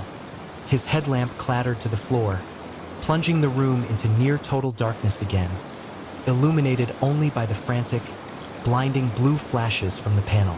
He lay there, stunned, his muscles spasming. He could hear Thorn laughing, a dry, cackling sound that filled the room. It responds. Thorn shrieked. It responds to the will. It recognizes the conduit. Dimp pushed himself up, his body aching. He saw Thorn standing before the panel, his arms outstretched, his face bathed in the pulsing blue light. He was muttering, chanting something in a language Dimp didn't recognize, his voice rising to a fever pitch. The wires in the panel began to writhe, sparking violently. The blue light pulsed with incredible intensity, now a solid, blinding beacon. Dimp saw the ephemeral shapes within the light coalesce, forming indistinct, spectral figures, their faces contorted in agony. They reached out, their translucent hands clawing at the air. He's trying to control them, Dimp realized, a horrifying clarity washing over him. He's trying to channel the dead. He knew, with a certainty that chilled him to the bone, that he had to stop this. He was an electrician. This was an electrical problem, albeit one of a terrifying, supernatural nature. He scrambled for his tools, his hands fumbling in the near darkness. He found his heavy-duty wire cutters. He had to cut the main power, to sever the connection. As he moved towards the panel, a spectral hand, cold as ice, brushed against his cheek. He flinched, stumbling. The whispers were now screams, echoing directly in his mind, a chorus of tormented voices. "Stop him!" they shrieked. "Stop him! He feeds on us." Thorn turned, his eyes blazing with an unholy light. "You interfere, Mr. Dimpleton. You will be absorbed. You will join them." He lunged at Dimp, his bony fingers outstretched, crackling with faint blue energy. Dimp, fueled by a primal fear, dodged the attack. He raised his wire cutters, aiming for the main conduit, the thickest cable leading into the glowing nexus. Thorn shrieked, a sound of pure rage and frustration. He threw himself at Dimp again, but Dimp was faster. With a desperate heave, he brought the cutters down. Crack! A deafening explosion ripped through the basement. The blue light flared blindingly, then died. The screams of the spectral figures faded into a long, drawn-out wail that seemed to reverberate through the very foundations of the house. The room was plunged into absolute darkness. The silence that followed was profound, broken only by Dimp's ragged breathing and the frantic pounding of his heart. He lay there for a long moment, trembling, his body aching, the metallic taste of fear in his mouth. He slowly pushed himself up, fumbling for his headlamp. When its beam finally cut through the darkness, he saw the panel. It was charred, smoking, the wires severed, twisted, and melted. The blue glow was gone, and Thorn was gone. There was no trace of him. No body, no ash, nothing. Just a faint, lingering scent of ozone and something else. Something burnt and acrid. Dimp stumbled out of the basement, his legs like jelly. He didn't bother to close the panel, didn't bother to collect his other tools. He just needed to get out. He ran through the dark, silent hallways, his headlamp beam bouncing wildly. He didn't look back at the portraits, didn't listen for whispers.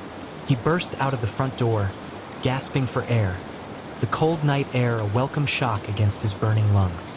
He scrambled into his van, fumbling with the keys, his hands shaking so violently he could barely insert them into the ignition. The engine sputtered, then roared to life. He slammed the van into reverse, tires spitting gravel, and sped down the overgrown lane, not daring to glance in his rearview mirror. He drove for hours, not knowing where he was going, just needing to put as much distance as possible between himself and Blackwood Manor. He finally pulled over on the side of a deserted highway, the first faint hint of dawn painting the eastern sky. He sat there, shivering, the events of the night replaying in his mind like a terrifying, impossible film. He had seen things, heard things, felt things that defied all logic, all reason. He, Dimp, the meticulous, rational electrician, had faced the supernatural and he had survived. But he was changed, forever. The hum of transformers no longer sounded comforting. The snap of circuit breakers made him flinch. Every flickering light, every unexplained power surge, sent a jolt of primal fear through him. He saw shadows in the corners of his vision, heard faint whispers on the wind. He never took another call for an old house. He stuck to modern, predictable wiring, to the safe, logical flow of current. But sometimes, late at night, when the world was quiet and the power lines hummed outside his window, he swore he could still see the faint, pulsing blue glow. And he knew with chilling certainty that the current that flowed through the world, the current he had dedicated his life to understanding, held secrets far darker, far more terrifying than he had ever imagined. And sometimes he wondered if a part of Elias Thorne, a part of the tormented souls of Blackwood Manor, hadn't been absorbed into the very fabric of the electrical grid, waiting for the right conduit, the right surge to unleash themselves once more.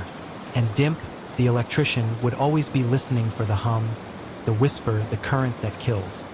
The city of Appler, in the year of our Lord 1488, was a jewel nestled in a valley of rolling hills, famous for its abundant apple orchards that stretched for miles, their blossoms painting the spring landscape in hues of pink and white. Its people were known for their jovial nature, their festivals vibrant with song and dance, and their cider sweet as nectar. Melissa, a woman of striking beauty and sharp wit, had found herself drawn into this seemingly idyllic world as the mistress of Lord Valerius, the city's benevolent, if somewhat self-absorbed ruler. Her chamber in Lord Valerius's sprawling manor was a testament to Appler's prosperity. Bright, airy, adorned with floral tapestries and windows that overlooked manicured gardens. Yet, despite the sunshine and the sweet scent of apple blossoms that drifted in, Melissa often felt an inexplicable chill. It was a subtle unease, a discordant note in Appler's otherwise harmonious melody. Lord Valerius, a man whose laughter filled every room he entered, was oblivious to this undercurrent. His wife, Lady Seraphina, a woman of quiet piety and gentle demeanor, seemed to sense it, though she never spoke of it. Melissa often caught Lady Seraphina gazing out at the orchards with a distant, troubled look in her eyes, her lips moving in silent prayer. The first signs of the blight were dismissed as a minor inconvenience. A few apples, here and there, would ripen prematurely, their skin mottled with dark, bruise-like spots, their flesh tasting faintly bitter. Then the blight spread, more apples, then entire branches, then whole trees. The vibrant green leaves began to turn a sickly yellow, then a brittle brown, crumbling to dust at the slightest touch. The sweet scent of blossoms was slowly replaced by a faint, cloying odor, like overripe fruit left to rot in the sun. The jovial nature of Appler's citizens began to wane. The songs in the taverns grew quieter, the dances less spirited. A pervasive melancholy settled over the city, like a persistent fog. People complained of restless nights, filled with vague, unsettling dreams they couldn't quite recall upon waking, leaving only a residue of dread. They spoke of a fading joy, a slow erosion of their happiness. Melissa felt it too. Her own dreams became a swirling vortex of muted colors and indistinct whispers, leaving her drained and anxious. The vibrant tapestries in her room seemed to lose their luster. The sunlight through her windows felt less warm. She found herself staring blankly at the garden. The beauty of it somehow diminished. Lord Valerius, initially dismissive, grew increasingly agitated. He ordered prayers, then sent for healers and botanists, but nothing stemmed the blight or the creeping despair. Lady Seraphina, however, seemed to wither with the orchards. Her gentle smile vanished, replaced by a permanent frown of worry. Her eyes, once soft, now held a haunted look. One evening, Melissa found Lady Seraphina in the manor's private chapel, kneeling before a crucifix, her body trembling. As Melissa approached, she heard Lady Seraphina whispering, The price is too high. The joy, it demands the joy." Melissa hesitated. "Lady Seraphina, what price? What demands the joy?" Lady Seraphina flinched, turning slowly. Her eyes, wide and unfocused, seemed to look through Melissa. "The covenant," she whispered, her voice reedy and thin. "The ancient covenant. For the abundance, for the prosperity. It demands the essence of our happiness. And it is hungry." Before Melissa could question further, Lady Seraphina collapsed, a faint, almost imperceptible sigh escaping her lips. Melissa rushed to her, but it was too late. Lady Seraphina's skin was cold, her face serene, yet utterly devoid of any warmth or color. She looked like a doll carved from pale wood. And around her, Melissa detected the faint, cloying scent of overripe, decaying apples. Lord Valerius was distraught. He declared it a sudden illness, but Melissa knew better. Lady Seraphina had been consumed by the fading joy. The death of Lady Seraphina seemed to accelerate Appler's decline. The blight consumed the last of the orchards, leaving behind a skeletal landscape of barren trees. The city, once bustling, was now eerily quiet. The vibrant festivals were replaced by hushed gatherings, where people sat in silence, their faces blank, their eyes devoid of spark. They were losing their memories of happiness, their laughter, their very essence. Melissa, terrified, sought answers. She remembered an old, reclusive scholar, Master Alara, who lived on the outskirts of Appler, known for his knowledge of ancient lore. She knew Lord Valerius would never permit her to leave, so she slipped out of the manor under the cloak of night, her heart pounding. Master Alara's cottage was a small, ramshackle dwelling surrounded by withered herbs and dead vines. He was an ancient man, his face a roadmap of wrinkles, his eyes sharp and knowing. Melissa recounted the blight, the fading joy, Lady Seraphina's words. Master Alara listened, his expression grim. "The Covenant of Appler," he finally said, his voice raspy. "It is not a myth. Centuries ago, when this valley was barren, the founders made a pact with an ancient spirit of the land. For eternal abundance, for bountiful harvests, they offered a tithe, not of gold nor blood, but of pure joy. Each generation, the spirit would draw a portion of the city's collective happiness, ensuring the orchards thrive." Melissa shivered. "But now, it takes everything?" "The covenant was broken," Master Alara explained. "The founders, fearing the spirit's growing hunger, tried to cheat it, to offer less. The spirit, angered, twisted the pact. Now it does not merely draw joy, it devours it. And when the well of joy runs dry, it begins to take the memories of joy, then the capacity for joy, until nothing but despair remains." He pointed to a withered apple on his table, its skin black and shriveled. "This is what happens when joy is consumed. How can it be stopped?" Melissa asked, desperation in her voice. Master Alara sighed, shaking his head. "The spirit must be appeased, truly appeased. A pure heart, willingly offered, filled with genuine joy. Such a thing is rare in Appler now." He looked at Melissa, his eyes piercing. "The spirit is strongest at the heart of the orchards, where the first apple tree was planted, the site of the original covenant." Melissa left Master Alara's cottage with a heavy heart. A pure heart, filled with genuine joy. Who in Appler possessed such a thing now?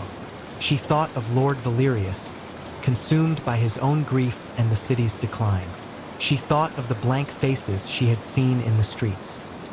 Returning to the manor, Melissa found it eerily silent. Lord Valerius's usual boisterous presence was gone. She found him in his study, slumped over his desk, his face pale, his eyes distant. He was muttering to himself, not of grief, but of trivial matters, his mind slowly unraveling, his joy already consumed. He barely registered her presence.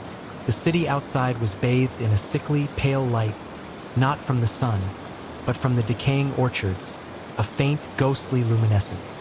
The air was thick with the scent of rotten apples and despair.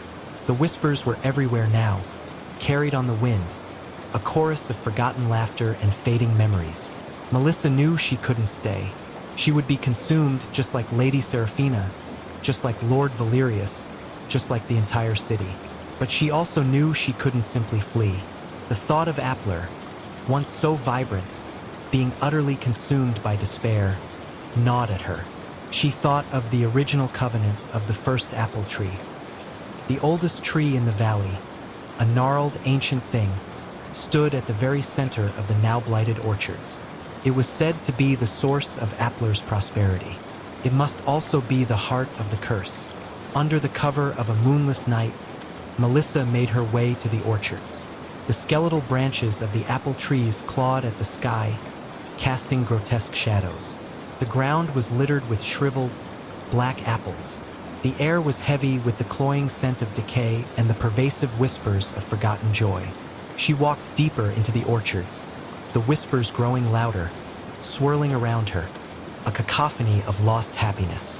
She felt a profound sadness, a crushing weight of despair that threatened to overwhelm her.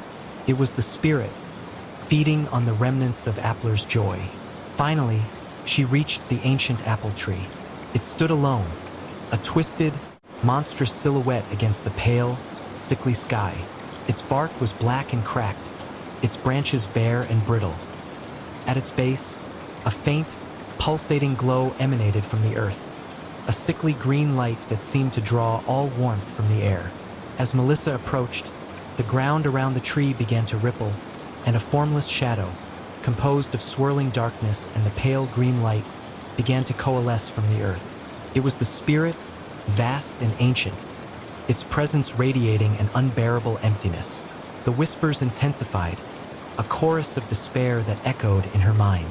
The spirit's form solidified, vaguely humanoid, but shifting, ethereal.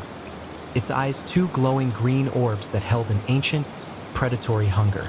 It reached out a shadowy tendril towards her, and Melissa felt a sudden, profound drain, as if her very essence was being siphoned away.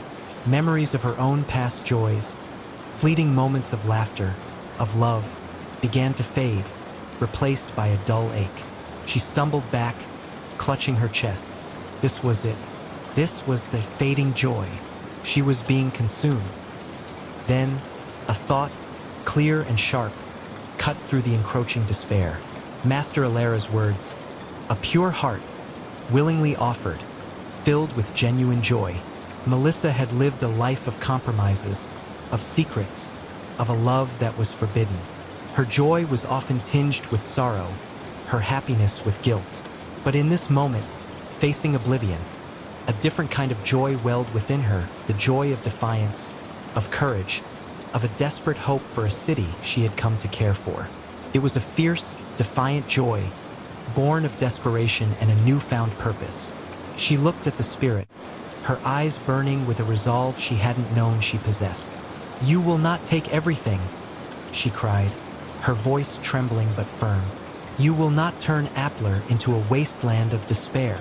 The spirit recoiled slightly, its shadowy form wavering, as if surprised by her defiance, by the unexpected surge of genuine, if desperate, joy.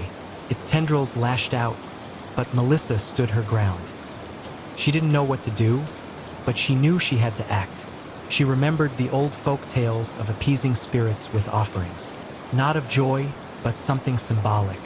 She looked around, her eyes falling on a single, shriveled apple at the base of the ancient tree, the last remnant of Appler's once bountiful harvest.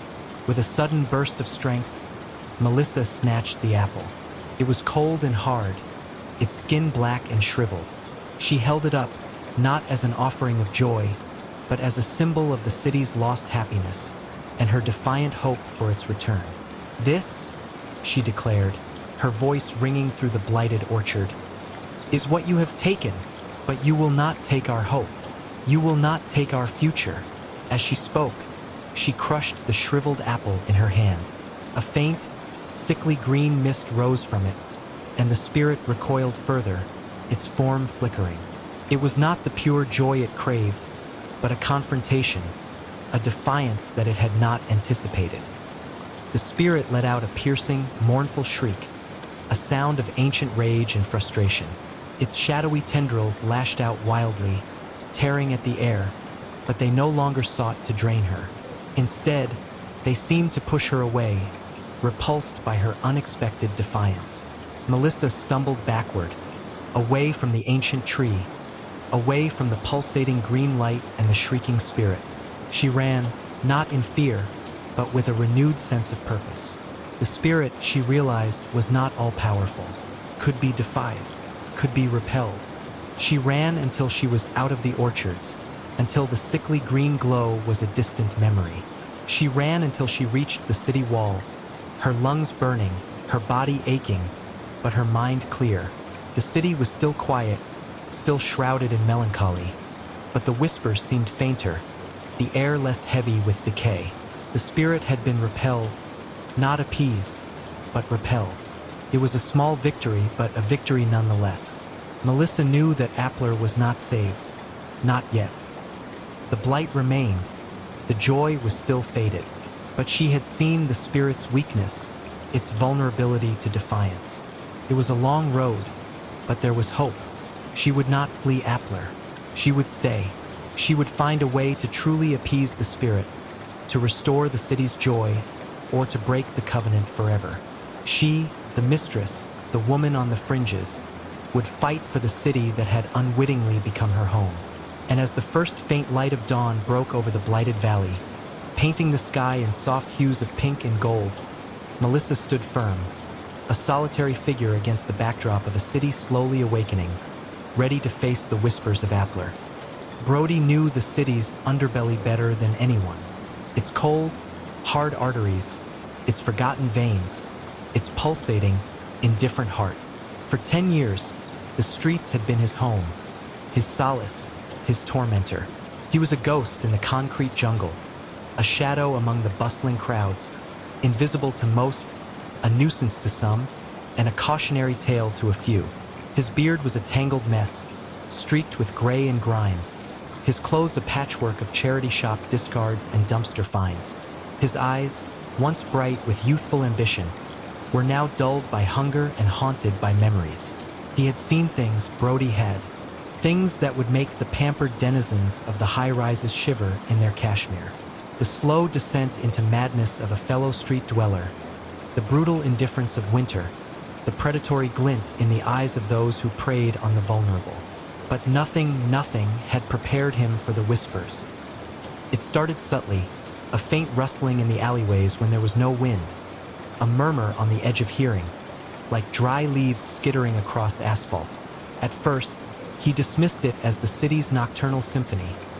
The creak of old buildings, the distant wail of sirens, the scuttling of rats. But the whispers grew, coalescing into something more distinct, more insidious. They were always just out of reach, like a half-remembered dream, a word on the tip of the tongue. He found himself straining to hear, his head cocked, his brow furrowed. Other homeless people, the ones he occasionally shared a fire with, noticed his new habit. "You hearin' things, Brody?" Old Man Fitz, a grizzled veteran of the streets, would ask, his voice raspy from years of cheap tobacco. Brody would just grunt, shake his head, and pull his threadbare blanket tighter. He didn't want to admit it, not even to himself, but the whispers were becoming clearer. They spoke his name. Brody, Brody. It was a chorus of voices, low and guttural, yet strangely melodic. They seemed to emanate from the very fabric of the city, from the grates in the pavement, the cracks in the brick walls, the stagnant puddles reflecting the neon glow. He'd jerk his head around, his heart pounding a frantic rhythm against his ribs. But there was never anyone there, just the empty alley, the flickering streetlights, and the oppressive silence that followed the whispers. Sleep became a luxury he could no longer afford. Every time he closed his eyes, the whispers intensified, weaving themselves into his dreams, twisting familiar faces into grotesque masks, transforming the city's sounds into a cacophony of torment. He started to see things too, fleeting glimpses of movement in the periphery of his vision, shadows that stretched and contorted into unnatural shapes, eyes glowing faintly in the darkness, watching him. One night, huddled beneath a bridge, the whispers became an undeniable roar. They were all around him, pressing in, suffocating. He clamped his hands over his ears, whimpering, but it was useless. The sound resonated within his very bones. "You are forgotten, Brody, lost to the world. We remember, we claim." Panic, cold and sharp, clawed at his throat. He scrambled to his feet, a desperate urge to flee consuming him. But where could he go? The city was a labyrinth, and the whispers were its masters. He ran, blindly, his ragged breath tearing at his lungs, the whispers chasing him, echoing his every frantic step. He ended up in the abandoned subway tunnels, a place even the most desperate avoided. It was a realm of perpetual darkness, dripping water, and the stench of decay. He thought he would be safe there, that the oppressive silence of the underground would drown out the voices. He was wrong. The whispers here were different. They were colder, more ancient, infused with a profound sense of despair.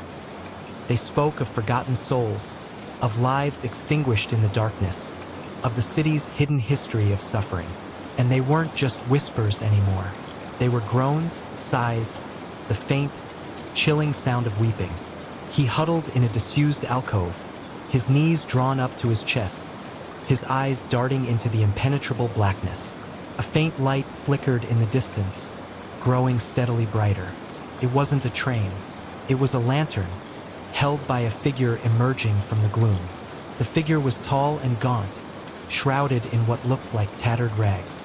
Its face was obscured by shadow, but Brody could feel its gaze, a cold, piercing sensation that burrowed into his very soul. The whispers intensified, now seeming to emanate directly from this spectral being. "Welcome, Brody." The voice was a dry rasp, like stones grinding together.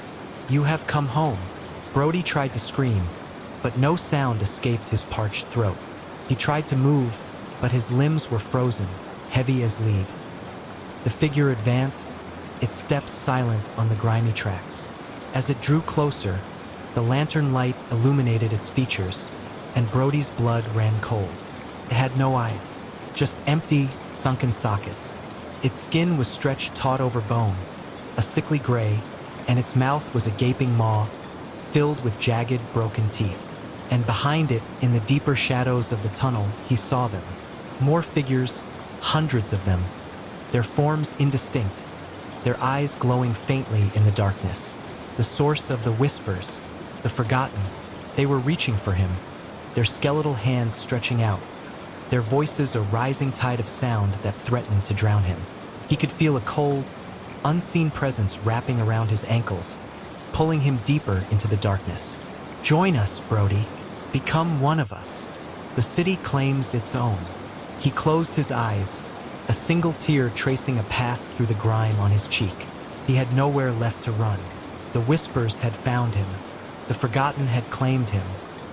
And as the darkness consumed him, he felt a strange, chilling sense of belonging. He was no longer Brody, the homeless man. He was Brody, one of the whispers, another voice in the endless chorus of the forgotten, forever bound to the city's cold, dark heart. His cries, now silent, would join the symphony of despair, a new whisper in the endless night. He was home. The old house stood on a hill overlooking the town, a skeletal silhouette against the bruised twilight sky. Its windows, like vacant, cataract-ridden eyes, stared out from under heavy, sagging brows of eaves, reflecting nothing but the dying light. Elias had inherited it from his reclusive aunt, Alara, a woman whispered to have dabbled in unconventional arts, a polite euphemism he'd always assumed, for eccentric hobbies and a penchant for solitude. He dismissed it as small-town gossip, the kind that festered in the quiet corners of forgotten communities, until he found the journal. It was tucked away in a hidden compartment beneath a loose floorboard in his aunt's dusty and used study, bound in cracked, dark leather, its spine groaning with age. The journal felt strangely warm to the touch. Its pages, brittle and yellowed, were filled with elegant, looping script and intricate, geometric designs. Elias, a struggling abstract artist whose canvases often felt as barren as his bank account, recognized a certain artistic flair in the meticulous lines. These were sigils, he soon learned, each one accompanied by a cryptic, almost poetic phrase describing its intended purpose: for prosperity, to mend a broken heart, for protection against unseen harms, and darker, more unsettling ones like to bind shadows or to open the veiled eye. He saw not magic, but a new creative outlet, a wellspring of unique patterns. He began to copy them, meticulously, into his own sketchbook, a thick, coil-bound volume he usually filled with half-formed ideas and frustrated scribbles. He admired their aesthetic, the way the lines flowed into one another, creating a sense of balance and hidden meaning. He started with the simpler ones, for clarity of thought, drawing it with a charcoal stick, feeling a peculiar calm settle over him. The first change was subtle, almost imperceptible. A gallery owner, Ms. Albright, who had ignored his submissions for months, suddenly called, her voice surprisingly eager. "Elias, darling, I just revisited your portfolio. There's something new, a certain vibrancy.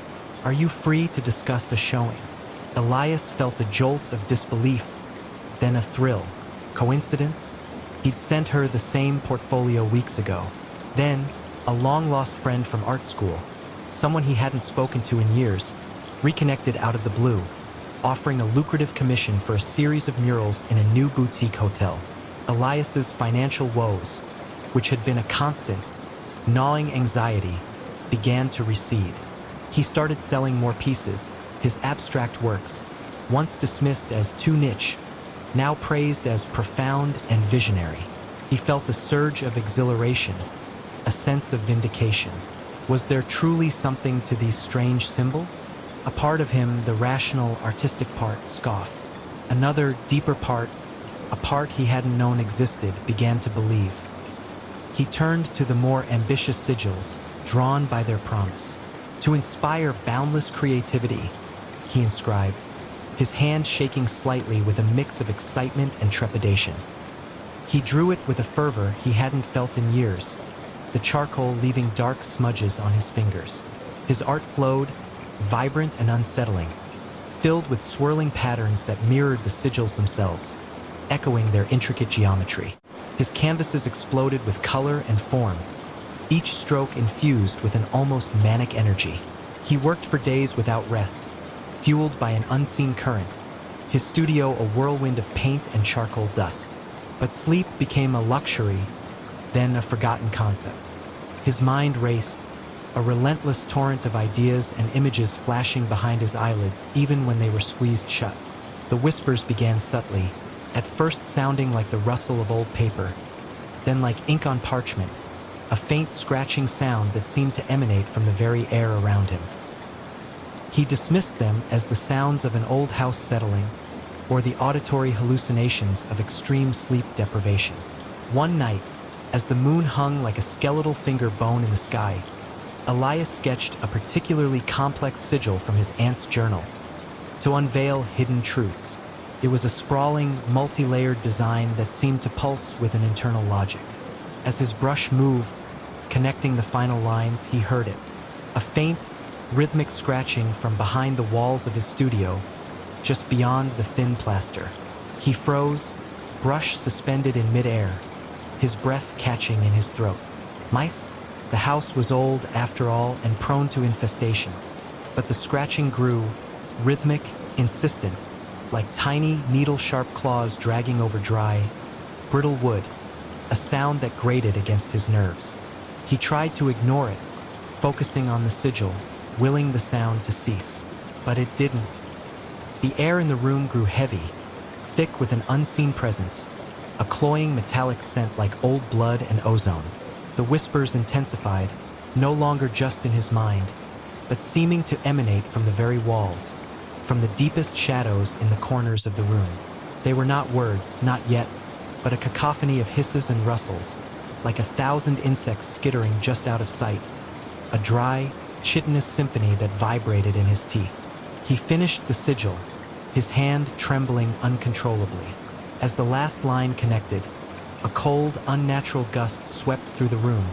Though the windows were latched, the old panes rattling violently. The scratching behind the walls stopped abruptly, replaced by something else. A low, guttural breathing, impossibly close, a wet, rasping sound that seemed to fill the confined space. Elias spun around, his eyes darting frantically. Nothing. The room appeared as it had before, cluttered with canvases and art supplies. But the shadows in the room seemed deeper, more alive, coiling and uncoiling in the periphery of his vision.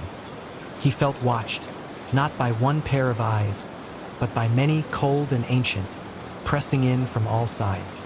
The whispers coalesced, forming a single, sibilant word, repeated over and over, just at the edge of his hearing, a sound that slithered into his mind.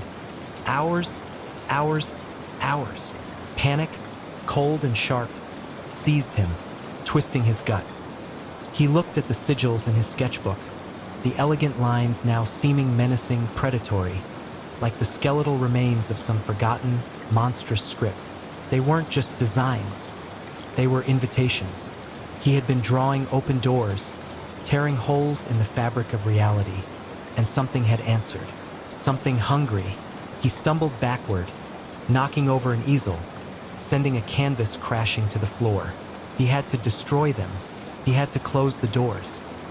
He lunged for his aunt's journal, intent on burning it, on eradicating every trace of the symbols. He struck a match, its tiny flame flickering weakly in the oppressive air. He held it to the brittle pages, but they resisted the fire, merely curling at the edges, charring slightly, before extinguishing the match with an impossible puff of cold air. He tried again, and again, the matches sputtering out, the journal remaining stubbornly intact. He tried to tear his sketchbook, his fingers scrabbling at the heavy paper, but it felt like cured leather, unyielding, almost alive beneath his touch. He screamed in frustration, a raw, desperate sound that was swallowed by the silence of the house. The next morning, the scratching returned, louder, more aggressive, accompanied by soft, heavy thuds, as if something substantial was dragging itself through the unseen spaces within the walls.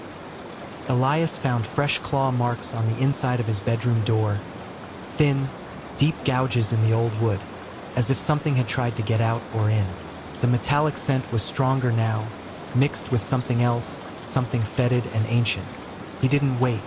He grabbed his car keys, his wallet, and fled the house, leaving everything behind. His art, his clothes, the journal, the sketchbook, his past. He drove for hours until the old house was a distant memory, a dark smudge on the horizon. He tried to start anew in a different city, a bustling metropolis where the noise and light could drown out the lingering echoes of the old house. For a few weeks, he felt a fragile sense of peace. He found a small apartment, got a menial job, and tried to forget. But the whispers followed. They were fainter at first, just a fleeting sensation, a chill down his spine. Then he started seeing the sigils everywhere. In the cracks of the pavement, the intricate patterns of frost on a window pane, the tangled, skeletal branches of trees against the winter sky. They were etched into his mind, burned into his retina, appearing in the steam on his bathroom mirror, in the condensation on his coffee cup. He saw them in the swirling foam of his latte, in the random stains on the ceiling, in the shadows cast by streetlights. They were not just images. They were suggestions, invitations, constantly reforming, constantly reminding him. And sometimes, when he was alone in the quiet of his new apartment, when the city's hum faded into the background, he would hear it, the soft, rhythmic scratching, coming from behind the walls, growing louder, closer, until he could almost feel the tiny, unseen claws tracing the lines of the sigils on the inside of his own skin, just beneath the surface. They were still there, still waiting, and Elias knew, with a chilling certainty that settled deep in his bones, that they were coming for what he had called. They had merely been patient, waiting for him to be truly alone, truly vulnerable. And he was